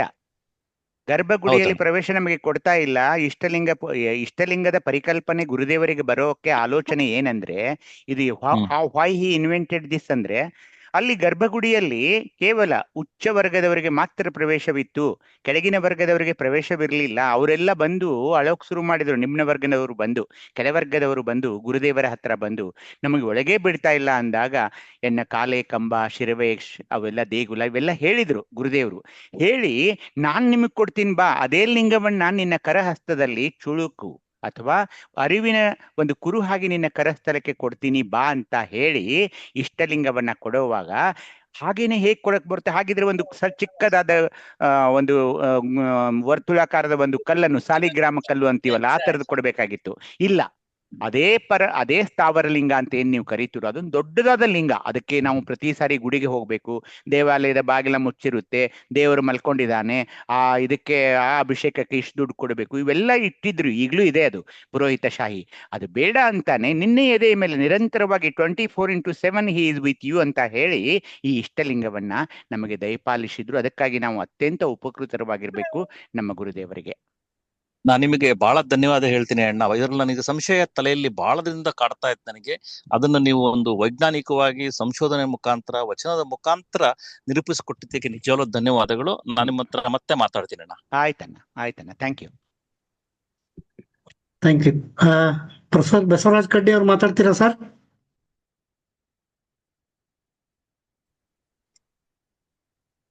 ಸರ್ ಹೇಳಿ. ಫೋನ್ ಅನ್ಮ್ಯೂಟ್ ಮಾಡ್ಕೊಳ್ಳಿ. ಅನ್ಮ್ಯೂಟ್ ಮಾಡಿ ಗುರುಗಳೇ.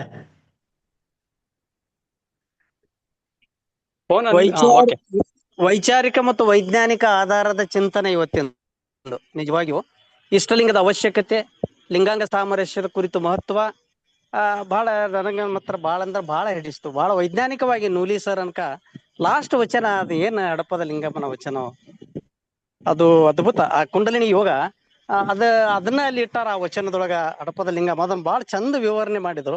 ಎಲ್ಲಿ ಹೋಗ್ಲಾರ್ದಂಗ ಅದ್ ಮ್ಯಾಲ ಬರ್ಬೇಕಾದ್ರ ಅವ್ ಎಲ್ಲ ದ್ವಾರಗಳನ್ನ ನಾವು ನವದ್ವಾರಗಳನ್ನ ಕ್ಲೋಸ್ ಮಾಡಬೇಕು ಅಂದ್ರೆ ಅವನ್ ಪ್ರಸಾದೀಕರಣಗೊಳಿಸ್ಬೇಕು ಅನ್ನುವಂತ ಅದ್ಭುತ ವಿಚಾರಗಳನ್ನ ಕೊಟ್ಟರು. ನಿಜವಾಗಿ ಧನ್ಯವಾದಗಳು ಸರ್, ಧನ್ಯವಾದಗಳು ಗುರುಗಳೇ. ಪ್ರೊಫೆಸರ್ ಬಸವರಾಜ್ ಕಡ್ಡಿ ಗುರುಗಳೇ, ತಾವು ಈ ವಚನವನ್ನ ವಿಶ್ಲೇಷಣೆ ಮಾಡಿ ಕಳ್ಸಿದ್ರೆ ನಮ್ಮ ವಚನ ಮಂದಾರದಲ್ಲಿ ಪ್ರಕಟ ಮಾಡ್ತೀವಿ. ನಮ್ದು ರಿಕ್ವೆಸ್ಟ್ ಇದು.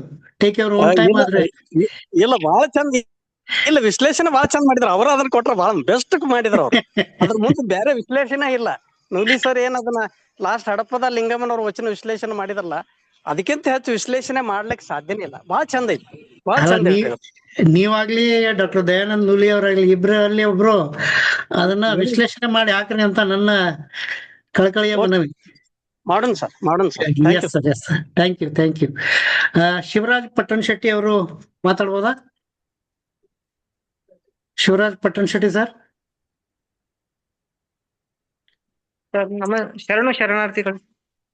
ಶರಣಾರ್ಥಿಗಳು ಸರ್. ಸರ್, ಇವತ್ತಿನ ಕಾರ್ಯಕ್ರಮ ಸರ್ ಬಹಳ ಲಿಂಗ ಪೂಜೆ ಬಗ್ಗೆ ಬಹಳ ಮಹತ್ವವನ್ನ ಅರ್ತ್ಕೊಂಡಿ ಸರ್. ಮೇಲಾಗಿ ನಮ್ಮ ಮೆದುಳಿನಲ್ಲಿ ಲಿಂಗದ ಪೂಜೆ ಮಾಡಿಕೊಳ್ಳುವುದರಿಂದ ನಮ್ಮ ಮೆದುಳಿನಲ್ಲಿ ಆಗುತ್ತಿರುವಂತಹ ಮನಸ್ಸಿನ ಶಾಂತಿ ಹಾಗೂ ವಿಶೇಷವಾದಂತಹ ಅನುಭವವನ್ನು ತಂದು ಕೊಡ್ತದೆ ಸರ್. ಇದು ಮಾತ್ರ ಸತ್ಯ ಸರ್ ಇದು. ಹಾಗಾಗಿ ಇವತ್ತಿನ ಅನಿಸಿಕೆ ಇವತ್ತಿನ ವಚನ ಇದು ಕಾರ್ಯಕ್ರಮ ತುಂಬಾ ಚೆನ್ನಾಗಿ ನಡೆದುಕೊಂಡು ಬಂದಿದೆ ಸರ್. ಥ್ಯಾಂಕ್ ಯು ಸರ್, ಧನ್ಯವಾದಗಳು ಸರ್. ಶರಣಾರ್ಥಿಗಳು ಸರ್. ಶೆಲವಡಿ ಮಠ ಮೇಡಮ್ ಅವರು. ಸರ್, ಪ್ರಶ್ನೆಗಳೇನಿಲ್ಲ, ಒಂದು ಕ್ಲಾರಿಫಿಕೇಶನ್ ಸರ್. ಅಲ್ಲಿ ಗಾಂಧಾರಿ ಸಮಯ ಮಾಂಧಾರಿ ಸಮಯ ಅಂತ ಹೇಳಿದ್ರಲ್ಲ, ಗಾಂಧಾರಿ ಸಮಯ ರಾತ್ರಿ 12, ಮಾಂಧಾರಿ ಸಮಯದ ಟೈಮಿಂಗ್ ಒಂದಿಷ್ಟು ಹೇಳ್ಬೇಕಾಯ್ತು ಸರ್ ನಂಗೆ. 12ರಿಂದ 2, 2ರಿಂದ 4. ಆಯ್ತು ಸರ್. ಇದ್ರ ಬಗ್ಗೆ ಗಾಂಧಾರಿ ಮಾಂಧಾರಿ ಬಗ್ಗೆ ನಮ್ಮ ವಚನ ಮಂದಾರ ವೆಬ್ಸೈಟ್ ನಲ್ಲಿ ಡಾಕ್ಟರ್ ವೀರಣ್ಣ ದಂಡೆ ಅವರು ಒಂದು ಲೇಖನ ಬರೆದಿದ್ದಾರೆ. ಅಂದ್ರೆ ಈ ಗಾಂಧಾರಿ ಮಾಂಧಾರಿ ಸಮಯ ಅಂದ್ರೇನೆ ಏನು ಅಂತ ಅದರಲ್ಲಿ ಬಹಳ ಕ್ಲಾರಿಟಿ ಆಗಿ ಹಸ್ ರಿಟರ್ನ್. ನಾನು ನಮ್ಮ ಗ್ರೂಪ್ ಅಲ್ಲಿ ಶೇರ್ ಮಾಡ್ತೀನಿ ಅದನ್ನ. You can read that. Okay sir. Thank you ma'am. Thank you. Doctor Neelambika police Patil madam ಅವರು. ನೀಲಾಂಬಿಕಾ ಅಕ್ಕ ಅವರು. ಹ್ಞೂನ್ರಿ ಸರ್. ಹ್ಞೂನ್ರಿ. ಎಸ್ ಹೇಳ್ರಿ ಸರ್. ಎಲ್ಲರಿಗೂ ಶರಣಾರ್ಥಿಗಳು. ಶಿವಯೋಗದ 2ನೇ ಕ್ಲಾಸಿಗೆ ಮಹಾನುಭಾವಿಗಳಾದ ನೂಲಿ ಸರ್ ಅವರಿಗೆ ಅನಂತ ಶರಣಾರ್ಥಿಗಳು ಸರ್. ಇವತ್ತು ಸುಮಾರು 8 ಭಾಗಗಳಲ್ಲಿ ಈ ಇಷ್ಟಲಿಂಗದ ಪರಿಕಲ್ಪನೆಯ ಅರ್ಥವನ್ನ ಬಹಳ ಸುಂದರವಾಗಿ ಅವರು ಮಾಡಿಕೊಟ್ಟಿದ್ದಾರೆ ವಿಜಯಕುಮಾರ್ ಸರ್. ಆ ಪೀನಿಯಲ್ ಗ್ರಂಥಿಯಿಂದ ಹಿಡಿದುಕೊಂಡು ಇಷ್ಟಲಿಂಗದ ಪೂಜೆಯವರೆಗೆ ಇವತ್ತ ಅವರ ಅನುಭವದ ಹರವು ಇತ್ತು ಅನ್ನುವಂತಹ ಮಾತು. ಹೋದ್ಸಲ ನಮ್ಮ ಅನುಭವಕ್ಕೂ ಇವತ್ತಿನ ಅನುಭವಕ್ಕೂ ಒಂದು 0.1ದಾಗ ಎಲ್ಲೋ ಬದಲಾವಣೆ ಬಂದಿದೆ ಸರ್. ಬಾಳೇನ್ ಬದಲಾವಣೆ ಬಂದಿಲ್ಲ. ಅನುಪಮಾ ಹೇಳಿದಂತೆ 0.1. ಈಗ ಅದು ಪೀನಿಯಲ್ ಗ್ರಂಥಿ ಏನಿದೆ ನೋಡಿ ಸರ್, ಆ ಪೀನಿಯಲ್ ಗ್ರಂಥಿ ಬಹಳ ಇಂಪಾರ್ಟೆಂಟ್ ಅದ ಈಗ ಶರೀರದಲ್ಲಿ ಸರ್. ಈಗ ಸರ್ ಅವರು ಈಗ ಹೋದ್ಸಲ ನನಗೆ ಚಕ್ರಗಳ ಕುತೂಹಲ ಇತ್ತು. ಈಗ ಆ ಪೀನಿಯಲ್ ಗ್ರಂಥಿ ಮೆದುಳಿನ ಮಧ್ಯಭಾಗದಲ್ಲಿರುವಂತಹ ಅಮೃತ ರಸ. ಒಮ್ಮೆ ಮಾತೆ ಮಹಾದೇವಿಯವರು ತನ್ನ ಅದ್ಭುತವಾದ ಪ್ರವಚನ ಮಾಡುವಾಗ ಒಂದು ಮಾತು ಹೇಳಿದ್ರು. ಮನುಷ್ಯನ ಎಡಭಾಗದಲ್ಲಿ ಸರ್, ನೂಲಿ ಸರ್ ಅವರಿಗೆ ಇದು ಏನು ಬಲಭಾಗದಲ್ಲಿ ಇದೆಯೋ ಎಡಭಾಗದಲ್ಲಿ ಇದೆಯೋ ಮಧ್ಯಭಾಗದಲ್ಲಿ ಏನೋ ಅಂದಿದ್ದಾರೆ ಸರ್. ಆದ್ರೆ ಹಾ ಎಸ್ ಸರ್. ಬಟ್ ಅವತ್ತ ಮಾತಾಜಿ ಅವರು ಅದು ಮನುಷ್ಯನ ಎಡಭಾಗದಲ್ಲಿ ಎಲ್ಲೋ ಒಂದು ಸಾಸಿವೆ ಕಾಳಿನಷ್ಟು ಕಪ್ಪು ಒಂದು ಗುರುತು ಇದೆ. ಆ ಗುರುತೇ ಇಡೀ ಮನುಷ್ಯನ ಇದಕ್ಕೆ ಕಾರಣೀಕರ್ತ ಆಗ್ತದೆ ಅನ್ನುವಂತಹ ಮಾತನ್ನ ಅವರು ಪ್ರವಚನ ಮಾಡಿದ್ದು ನಾನು ಬಹಳ ಚಿಕ್ಕವಳಿದ್ದೆ ಆವಾಗ ಕೇಳಿದ್ದು. ಬಹುಶಃ ಅದೇ ಇದು ಈ ಮೆದುಳಿನ ಭಾಗದಲ್ಲಿರುವ ತಾವು ಮೆಲ್ಟೋನಿಯನ್ ಅಂತ ಏನ್ ಹೇಳಿದಿರಲ್ಲ ಅಮೃತ ರಸ, ಅದು ಅಂತ ಹೇಳಿ ಗೊತ್ತಾಯ್ತು. ಹೀಗಾಗಿ ಈಗ ಸರ್ ನಾನು ಇವತ್ತು ನಿರ್ಧಾರಕ್ಕೆ ಬಂದದ್ದು, ಇಷ್ಟಲಿಂಗವನ್ನ ಹಿಡಿದುಕೊಂಡು ಮೆದುಳಿನ ಈ ಪೀನಿಯಲ್ ಗ್ರಂಥಿ ಏನಿದೆ ನೋಡಿ ಸರ್, ಆ ಪೀನಿಯಲ್ ಗ್ರಂಥಿಯನ್ನ ನಾವು ಏನ್ ಮಾಡ್ಕೋಬೇಕಾಗಿದೆ ಅಂದ್ರೆ ಇವತ್ತ ಸ್ಫುರಣ ಮಾಡ್ಕೊಳ್ಬೇಕಾಗಿದೆ. ಇದು ಇವತ್ತ ತುಂಬಾ ಅರ್ಥಪೂರ್ಣವಾಗಿ ನೀವು ನಡೆಸ್ಕೊಟ್ರಿ ಸರ್. ರಿಯಲಿ ಇಟ್ ಈಸ್ ಒಬ್ರು ಸರ್ ಹೇಳಿದ್ರಲ್ಲ ವೈಚಾರಿಕ ಮತ್ತು ವೈಜ್ಞಾನಿಕ, ಸತ್ಯವಾಗಿ ವೈಚಾರಿಕ ಮತ್ತು ವೈಜ್ಞಾನಿಕ ಅನ್ನುವ ಮಾತನ್ನ ಹೇಳಿ ನನ್ನ ಮಾತನ್ನ ಮುಗಿಸ್ತೇನೆ ಸರ್. ಧನ್ಯವಾದಗಳು ಅಕ್ಕ ಅವರೇ. ಮತ್ತಾರಾದ್ರೂ ಅಭಿಪ್ರಾಯ ನೀಡ್ತೀರಾ? ಓಂ ಶ್ರೀ ಗುರು ಬಸವಲಿಂಗಾಯ ನಮಃ. ಅಣ್ಣನವರು ತುಂಬಾ ವೈಜ್ಞಾನಿಕವಾಗಿ ಪ್ರತಿಯೊಂದು ವಿಚಾರವನ್ನ ಎಳೆಯಾಗಿ ನಮಗೆ ತಿಳಿಸ್ಕೊಡ್ತಾ ಇದ್ದಾರೆ. ಅವರಿಗೆ ನನ್ನ ಭಕ್ತಿಯ ಶರಣಾರ್ಥಿಗಳು. ಇದು ಗಾಂಧಾರಿ ಮತ್ತು ಮಾಂಧಾರಿ 3 ಹೇಳಿದ್ರು ಅಣ್ಣ. ಒಬ್ರು ಗುರುಗಳು ಹೇಳಿದ್ದನ್ನ ನಾನು ಕೇಳಿದ್ದೆ. ಇನ್ನೊಂದ್ರದ ಬಗ್ಗೆ ನನಗೆ ಅದು ಹೆಸರು ನೆನಪಿಲ್ಲ. ಅಣ್ಣವ್ರು ಹೇಳಿದಂಗೆ 12ರಿಂದ 2 ಗಾಂಧಾರಿ, 2ರಿಂದ 4 ಮಾಂಧಾರಿ, ಇನ್ನೊಂದು 4ರಿಂದ 6 ಗಂಟೆವರೆಗೂ ಅಂತ ಒಂದೇನೋ ಹೇಳಿದ್ರು. ನಂಗೆ ಅದು ಸರಿಯಾಗಿ ಮಾಹಿತಿ ಇಲ್ಲ.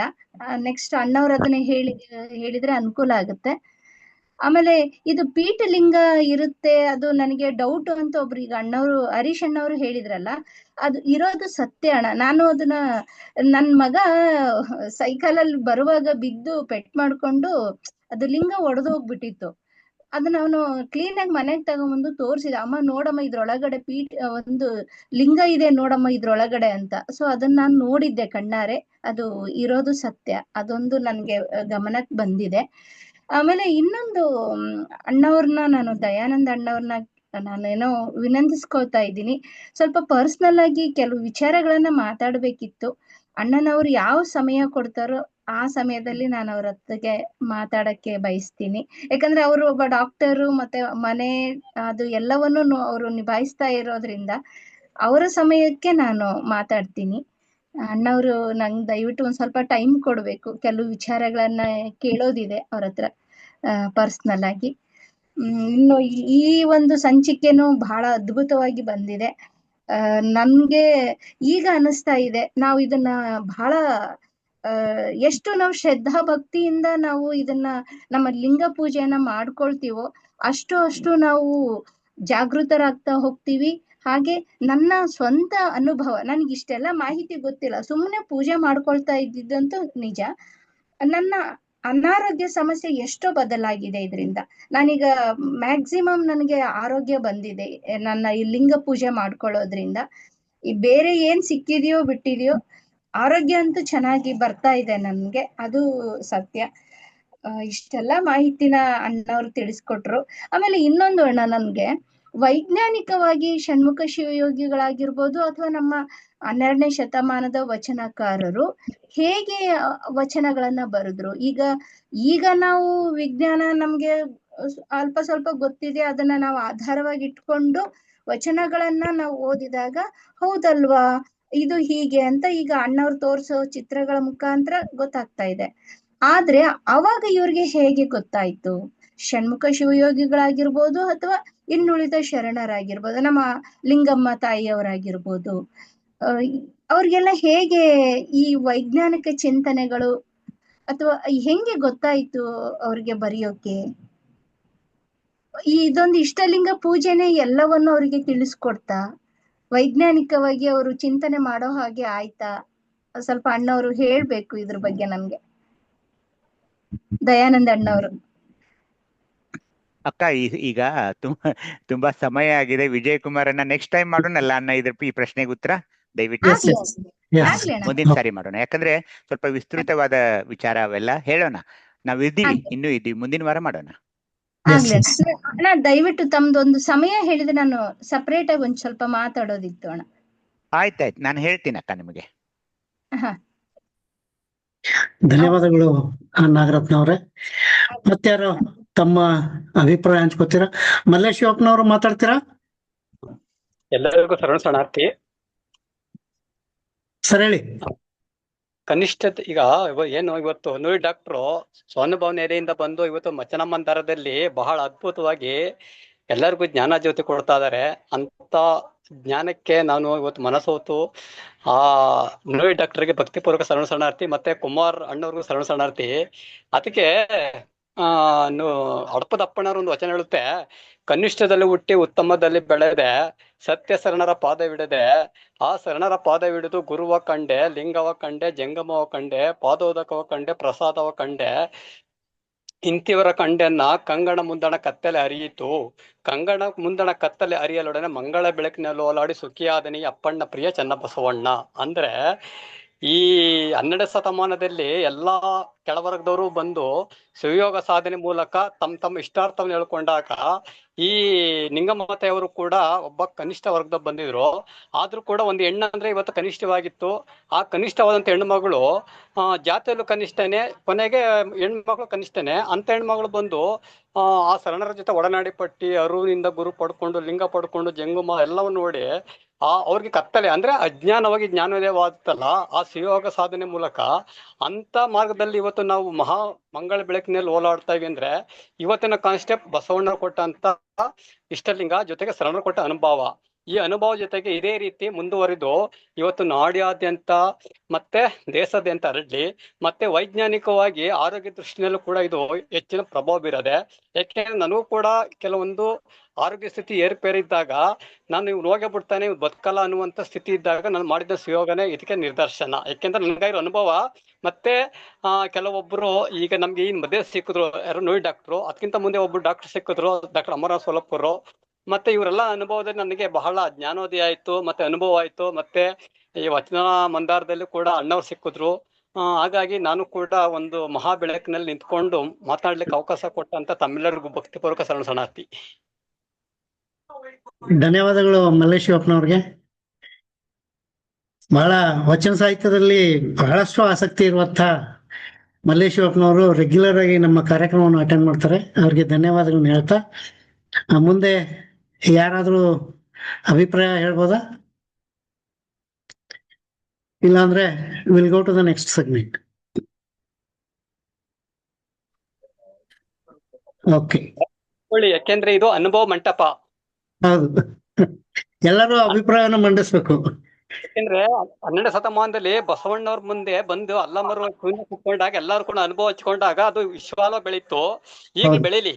S yes, thank you sir, thank you. Anupama ಅವರೇ, you can go to the next segment. ಹಾ ಸರ್, ಶರಣ ಸಮರ್ಪಣೆ. ನಾ ಮಾತಾಡ್ತೀನಪ್ಪ. ಮಾತಾಡ್ರಿ ಸರ. ಅಯ್ಯೋ ಅಲ್ಲ ಇಲ್ಲಿ ಮಾರ್ಕ್ ಮಾಡಿ, ನಿಮ್ದು ಮಾರ್ಕ್ ಮಾಡೀನಿ. ಇಲ್ಲಿ ಸಾರಿ, ನೋಡಿದ್ದಿಲ್ಲ, ನೀವು ಲೆಫ್ಟ್ ಆಗಿರ ಅನ್ಕೊಂಡಿದ್ದೆ ನಾನು. ಇಲ್ಲ ಇಲ್ಲ, ಸಾರಿ, ನಾನು ನಿಮ್ದು ಕೊನೆಗೆನೆ ಕಾಯಕತ್ತೀನಿ. ಮತ್ತೆ ನೋಡ್ ಮತ್ತೆ ಇಲ್ಲ ಇಲ್ಲ, ನಿಮ್ದು ಯಾಕಂದ್ರೆ ಅಧ್ಯಕ್ಷ ಭಾಷಣ ನಮ್ಮ ಅಂತೇಳಿ ಕೊನೆಗೆ ಇಟ್ಕೊಂಡಿದ್ದೆ. ಇಲ್ಲಿ ರೌಂಡ್ ಆಫ್ ಮಾಡಿ ಮಾರ್ಕ್ ಮಾಡ್ಕೊಂಡಿದೀನಿ, ಆದ್ರೂ ಮಾಡ್ತೇವೆ. ಸಾರಿ, ಕಂಟಿನ್ಯೂ ಮಾಡಿ. ರೌಂಡ್ ಮಾಡ್ಬಿಟ್ಟಿ ಈಗ? ಹಾ, ಲಾಸ್ಟಿಗೆ ಮಾತಾಡ್ಸೋಣ ಅಂತ ರೌಂಡ್ ಆಫ್ ಮಾಡಿದ್ದೆ. ಮಾತಾಡಿ. ಅನುಭವ ಮಾತಾಡಿ. ಇಲ್ಲ, ನಮ್ಮ ವಚನ ಸಾಹಿತ್ಯ ಮಂದಾರ ಫೌಂಡೇಶನ್ ಅವರೇ ಮೂಲ ಕರ್ತೃ. ಮಾತಾಡಿ ಅಕ್ಕ, ಪ್ಲೀಸ್. ಸಾರಿ. ಓಂ ಶ್ರೀ ಗುರು ಬಸವಲಿಂಗಾಯ ನಮಃ. ಎಲ್ಲರಿಗೂ ಶರಣಾರ್ಥಿಗಳು. ದಯಾನಂದ್ ಸರ್ ಅವರ ಒಂದು ಅಭೂತಪೂರ್ವವಾದಂತಹ ಒಂದು ವಿದ್ವತ್ಪೂರ್ಣವಾದಂತಹ ಈ ಉಪನ್ಯಾಸ ನಾವು ಮರೆಯೋಕ್ಕಾಗಂಗಿಲ್ಲ ಅಂತ. ಲಾಸ್ಟ್ ಟೈಮು ನಾನು ಕೇಳ್ತಾ ಇದ್ದೆ, ಆದರೆ ನನಗೆ ಪರಿಪೂರ್ಣವಾಗಿ ಕೇಳಲು ಸಾಧ್ಯವಾಗಿರಲಿಲ್ಲ. ನಾನು ಟ್ರಾವೆಲ್ನಲ್ಲಿ ಇದ್ದೆ. ಆ ಟೈಮ್ನಲ್ಲಿ ಬೆಂಗಳೂರಿನಿಂದ ರಾಯಚೂರಿಗೆ ಬರ್ತಾ ಇದ್ದೆ, ಟ್ರೈನ್ನಲ್ಲಿದ್ದೆ.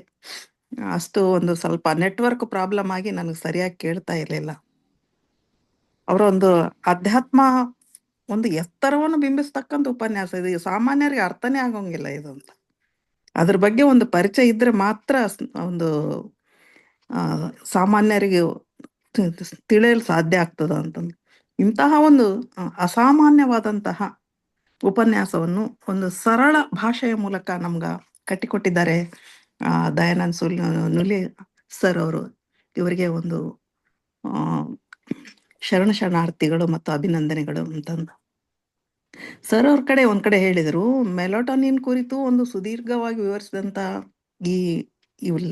ಈ ಒಂದು ಉಪನ್ಯಾಸದಲ್ಲಿ ಅದು ಅಕ್ಕ ಕೇಳಿದ್ರು, ನೀಲಾಂಬಿಕಾ ಅಕ್ಕ, ಅದು ಮೆದುಳಿನ ಎಡಭಾಗದಲ್ಲಿಯೋ ಅಥವಾ ಬಲಭಾಗದಲ್ಲಿಯೋ ಅಂತ ನನಗೂ ಅದ್ರ ಬಗ್ಗೆ ಡೌಟ್ ಇತ್ತು ಅಂತಂದು.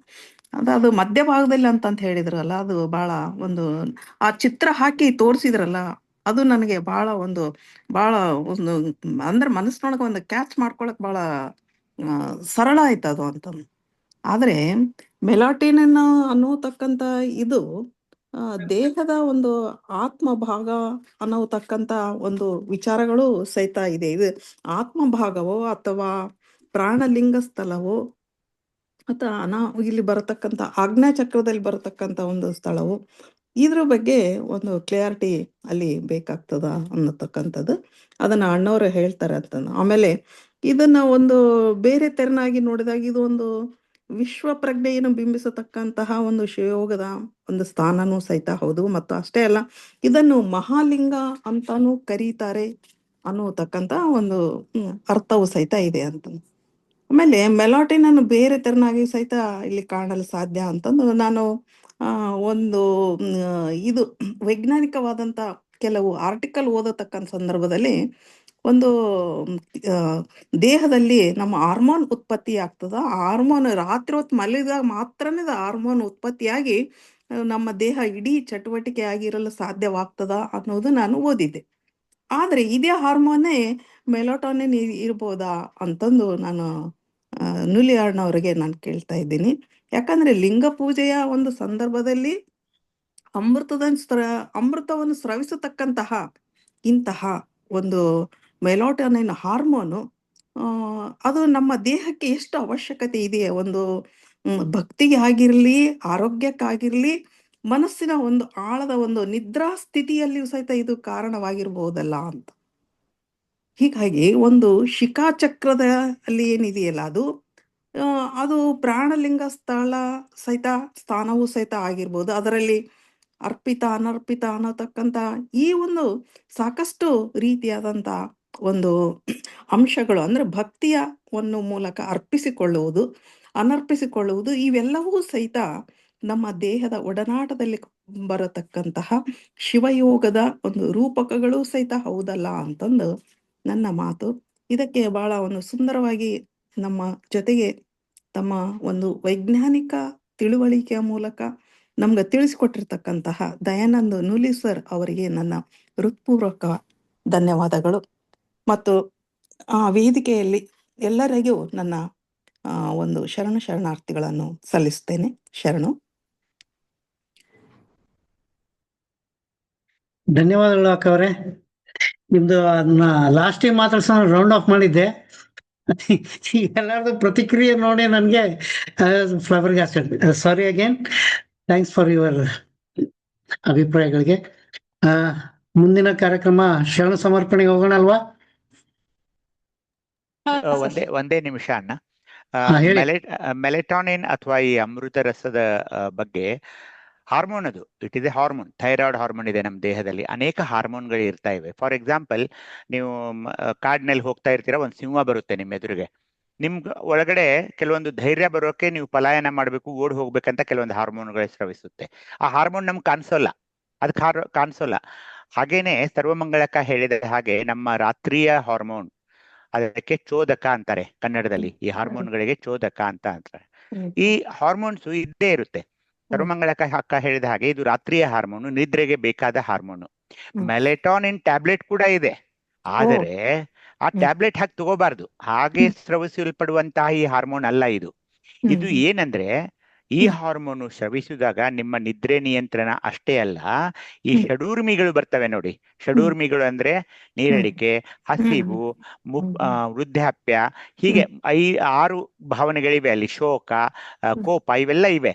ಅವುಗಳನ್ನೆಲ್ಲ ಈ ಹಾರ್ಮೋನ್ ನಿಯಂತ್ರಣ ಮಾಡ್ತಾ ಇರೋದ್ರಿಂದ ಈ ಶರಣರೆಲ್ಲ ಅತ್ಯಂತ ಅವರ ಯಾವುದೇ ವಚನಗಳನ್ನ ನೋಡಿ, ಒಬ್ಬರು ತಾಯಿ ಕೇಳ್ತಾ ಇದ್ರು, ಇವ್ರ ವಚನಗಳನ್ನ ಹೇಗೆ ಬರೆದ್ರು ಅಂದ್ರೆ ಅದಕ್ಕೆ ಕಾರಣ ಇವರ ಶಿವಯೋಗ. ಹೀಗಾಗಿ ನಾವು ಕೂಡ ಈ ಶಿವಯೋಗದಲ್ಲಿ ಅತ್ಯಂತ ಮುಳುಗಿದಾಗ ಏನಾಗುತ್ತೆ ಹೇಳಿ, ಈ ವಿಚಾರಗಳು, ಈ ಹೊರಗಿನ ಜಗತ್ತಿನ ತಾಕಲಾಟಗಳಿಂದ, ಟೆನ್ಷನ್ ನಿಂದ ನಾವು ಹೊರಗೆ ಬಂದು, ಅವಾಗ ಏನಾಗುತ್ತೆ, ಈ ನಮ್ಮ ಮೆಲೆಟೋನಿನ್, ಈ ಹಾರ್ಮೋನ್ ರಸ, ಅದನ್ನ ಎಸ್ಟಿಮೇಷನ್ ಮಾಡಬಹುದು. ಬ್ಲಡ್ ನಲ್ಲಿ ತಕೊಂಡು ರಾತ್ರಿ ನೀವು ಲಿಂಗ ಪೂಜೆ ಆದ ನಂತರ ನಿಮ್ಮ ಬ್ಲಡ್ ತೆಗೆದುಕೊಂಡು ಮೆಲೆಟೋನಿನ್ ಎಷ್ಟು ಸ್ರವಿಕೆಯಾಗಿದೆ ನಿಮ್ಮ ದೇಹದಲ್ಲಿ, ಅದನ್ನ ಕೂಡ ನಾವು ನೋಡ್ಕೊಳ್ಬಹುದು. ಸೊ ಏನ್ ಕಂಡು ಹಿಡ್ಕೊಂಡಿದ್ದಾರೆ ಅಂದ್ರೆ, ನಮ್ಮ ಕುಮಾರಸ್ವಾಮಿ, ತಪೋವನದ ಕುಮಾರಸ್ವಾಮಿಗಳು ಇದ್ರ ಬಗ್ಗೆ ಒಂದು ಅಧ್ಯಯನ ಮಾಡಿ ಲಿಂಗ ಪೂಜೆ ಮಾಡಿದ ತಕ್ಷಣ melatonin hormone estimation in blood ಮಾಡಿದ್ರು ಅವರು. ಮಾಡಿದಾಗ ಈಗ ನೋಡಿ, ರಾತ್ರಿ 2 ಗಂಟೆಗೆ ನಾನು ಬ್ಲಡ್ ತಕೊಂಡಿದ್ದಾದ್ರೆ ಅಲ್ಲೂ ಮೆಲೆಟೋನಿನ್ ಜಾಸ್ತಿ ಇರುತ್ತೆ. ನಾನು ಮುಂಜಾನೆ 7 ಗಂಟೆಗೋ 8 ಗಂಟೆಗೋ ಲಿಂಗ ಪೂಜೆ ಮಾಡಿಕೊಂಡಾಗ ಅವಾಗ ನನ್ನ ಬ್ಲಡ್ ಟೆಸ್ಟ್ ಮಾಡಿದ್ರು ಮೆಲೆಟೋನಿನ್ ಲೆವೆಲ್ ಹೈ ಆಗಿರುತ್ತೆ ಅನ್ನೋದನ್ನ ಕಂಡುಕೊಂಡ್ರು ಅವರು. ಹೀಗಾಗಿ ಮೆಲೆಟೋನಿನ್ ನೀವು ಈಗ ಸದ್ಯ ನಮ್ಮ ಎಲ್ರದು ಬ್ಲಡ್ ತೆಗೆದ್ರೆ ಸಿಗೋಲ್ಲ, ಅದು ಹೈ ಆಗಿರೋದಿಲ್ಲ.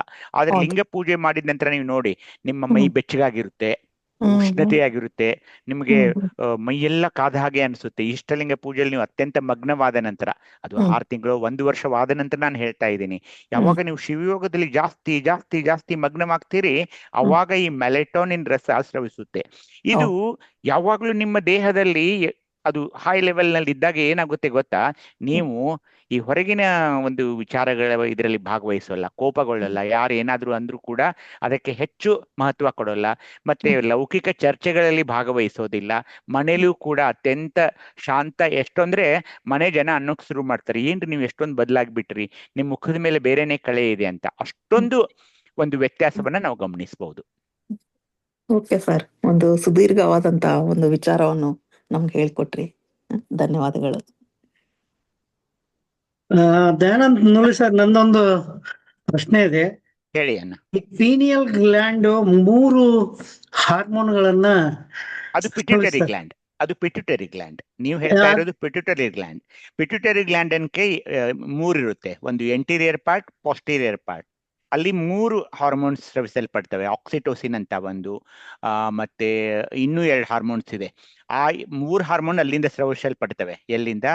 ಇದು ADH ಅಂತ ಒಂದು. ಹೀಗೆ 3 ಹಾರ್ಮೋನ್ಸ್ ಪಿಟ್ಯೂಟರಿ ಅಂತ ಬರುತ್ತೆ. ಪಿಟ್ಯೂಟರಿ ಕೆಳಗಡೆ ಇದಿರುತ್ತೆ. ಇದು ಇದು ಇದು ಒಂದೇ, ಇದನ್ನ ಪಿನಿಯಲ್ ಗ್ಲ್ಯಾಂಡ್ ಸ್ರವಿಸೋದು ಒಂದೇ, ಮೆಲೆಟಾನಿನ್ ಒಂದೇ. ಅಲ್ಲಿ ನಮ್ಮ ಪಿಟ್ಯೂಟರಿ ಗ್ಲ್ಯಾಂಡ್ ನಲ್ಲಿ ಬೇರೆ ಬೇರೆ 3 ಹಾರ್ಮೋನ್ಗಳು ಇರುತ್ತೆ. ಅದೆಲ್ಲರಿಗೂ ನಾನು ಬೇಕಿದ್ರೆ ನೆಕ್ಸ್ಟ್ ಟೈಮ್ ಹೇಳ್ತೀನಿ ನಿಮಗೆ. ಇಲ್ಲ, ನಾನು ಓದ್ದಾಗೆ ಈ ಇದರಿಂದಾನೇ ಮೆಲಟೋನಿನ್, ಟ್ರೋಪಿಕೋಟಿನ್ ಅಂತ ಇನ್ನೊಂದು ಯಾವ್ದೋ ಫರ್ಗಾಟನ್. ಅಂದ್ರೆ ಈ ಸ್ಥೂಲ, ಸೂಕ್ಷ್ಮ ಮತ್ತು ಕಾರಣ ಶರೀರಗಳಿಗೆ ಸ್ಟ್ರೆಂಥ್ ಮಾಡೋದಕ್ಕೆ ಇದು ಹಾರ್ಮೋನ್ ಸ್ರವಿಸ್ತದೆ ಅಂತ ಕೇಳಿದ್ದೆ. Checkup once again. ಇಲ್ಲ ಅಣ್ಣ, ಇಲ್ಲ ಅಣ್ಣ. ಓಕೆ ಓಕೆ ಓಕೆ ಸರ್, ಇದ್ರ ಬಗ್ಗೆ ನಾನು ಒಂದು ಸಣ್ಣ ಪುಟ್ಟ ಲೇಖನ ಬರ್ತಿದ್ದೆ, ಶೇರ್ ಮಾಡ್ಕೋಬೋದಂತ ಮಾಡಿ. ಹೇಳಿ. ಗ್ರೂಪ್ ಅಲ್ಲಿ ಹಾಕ್ತೀನಿ ನಾನು. ಓಕೆ ಓಕೆ, ಸರಿ ಸರಿ ಸರಿ, ಥ್ಯಾಂಕ್ ಯು. ಮತ್ತಾರಾದ್ರೂ ಅಭಿಪ್ರಾಯ ಹೇಳ್ತಾರ?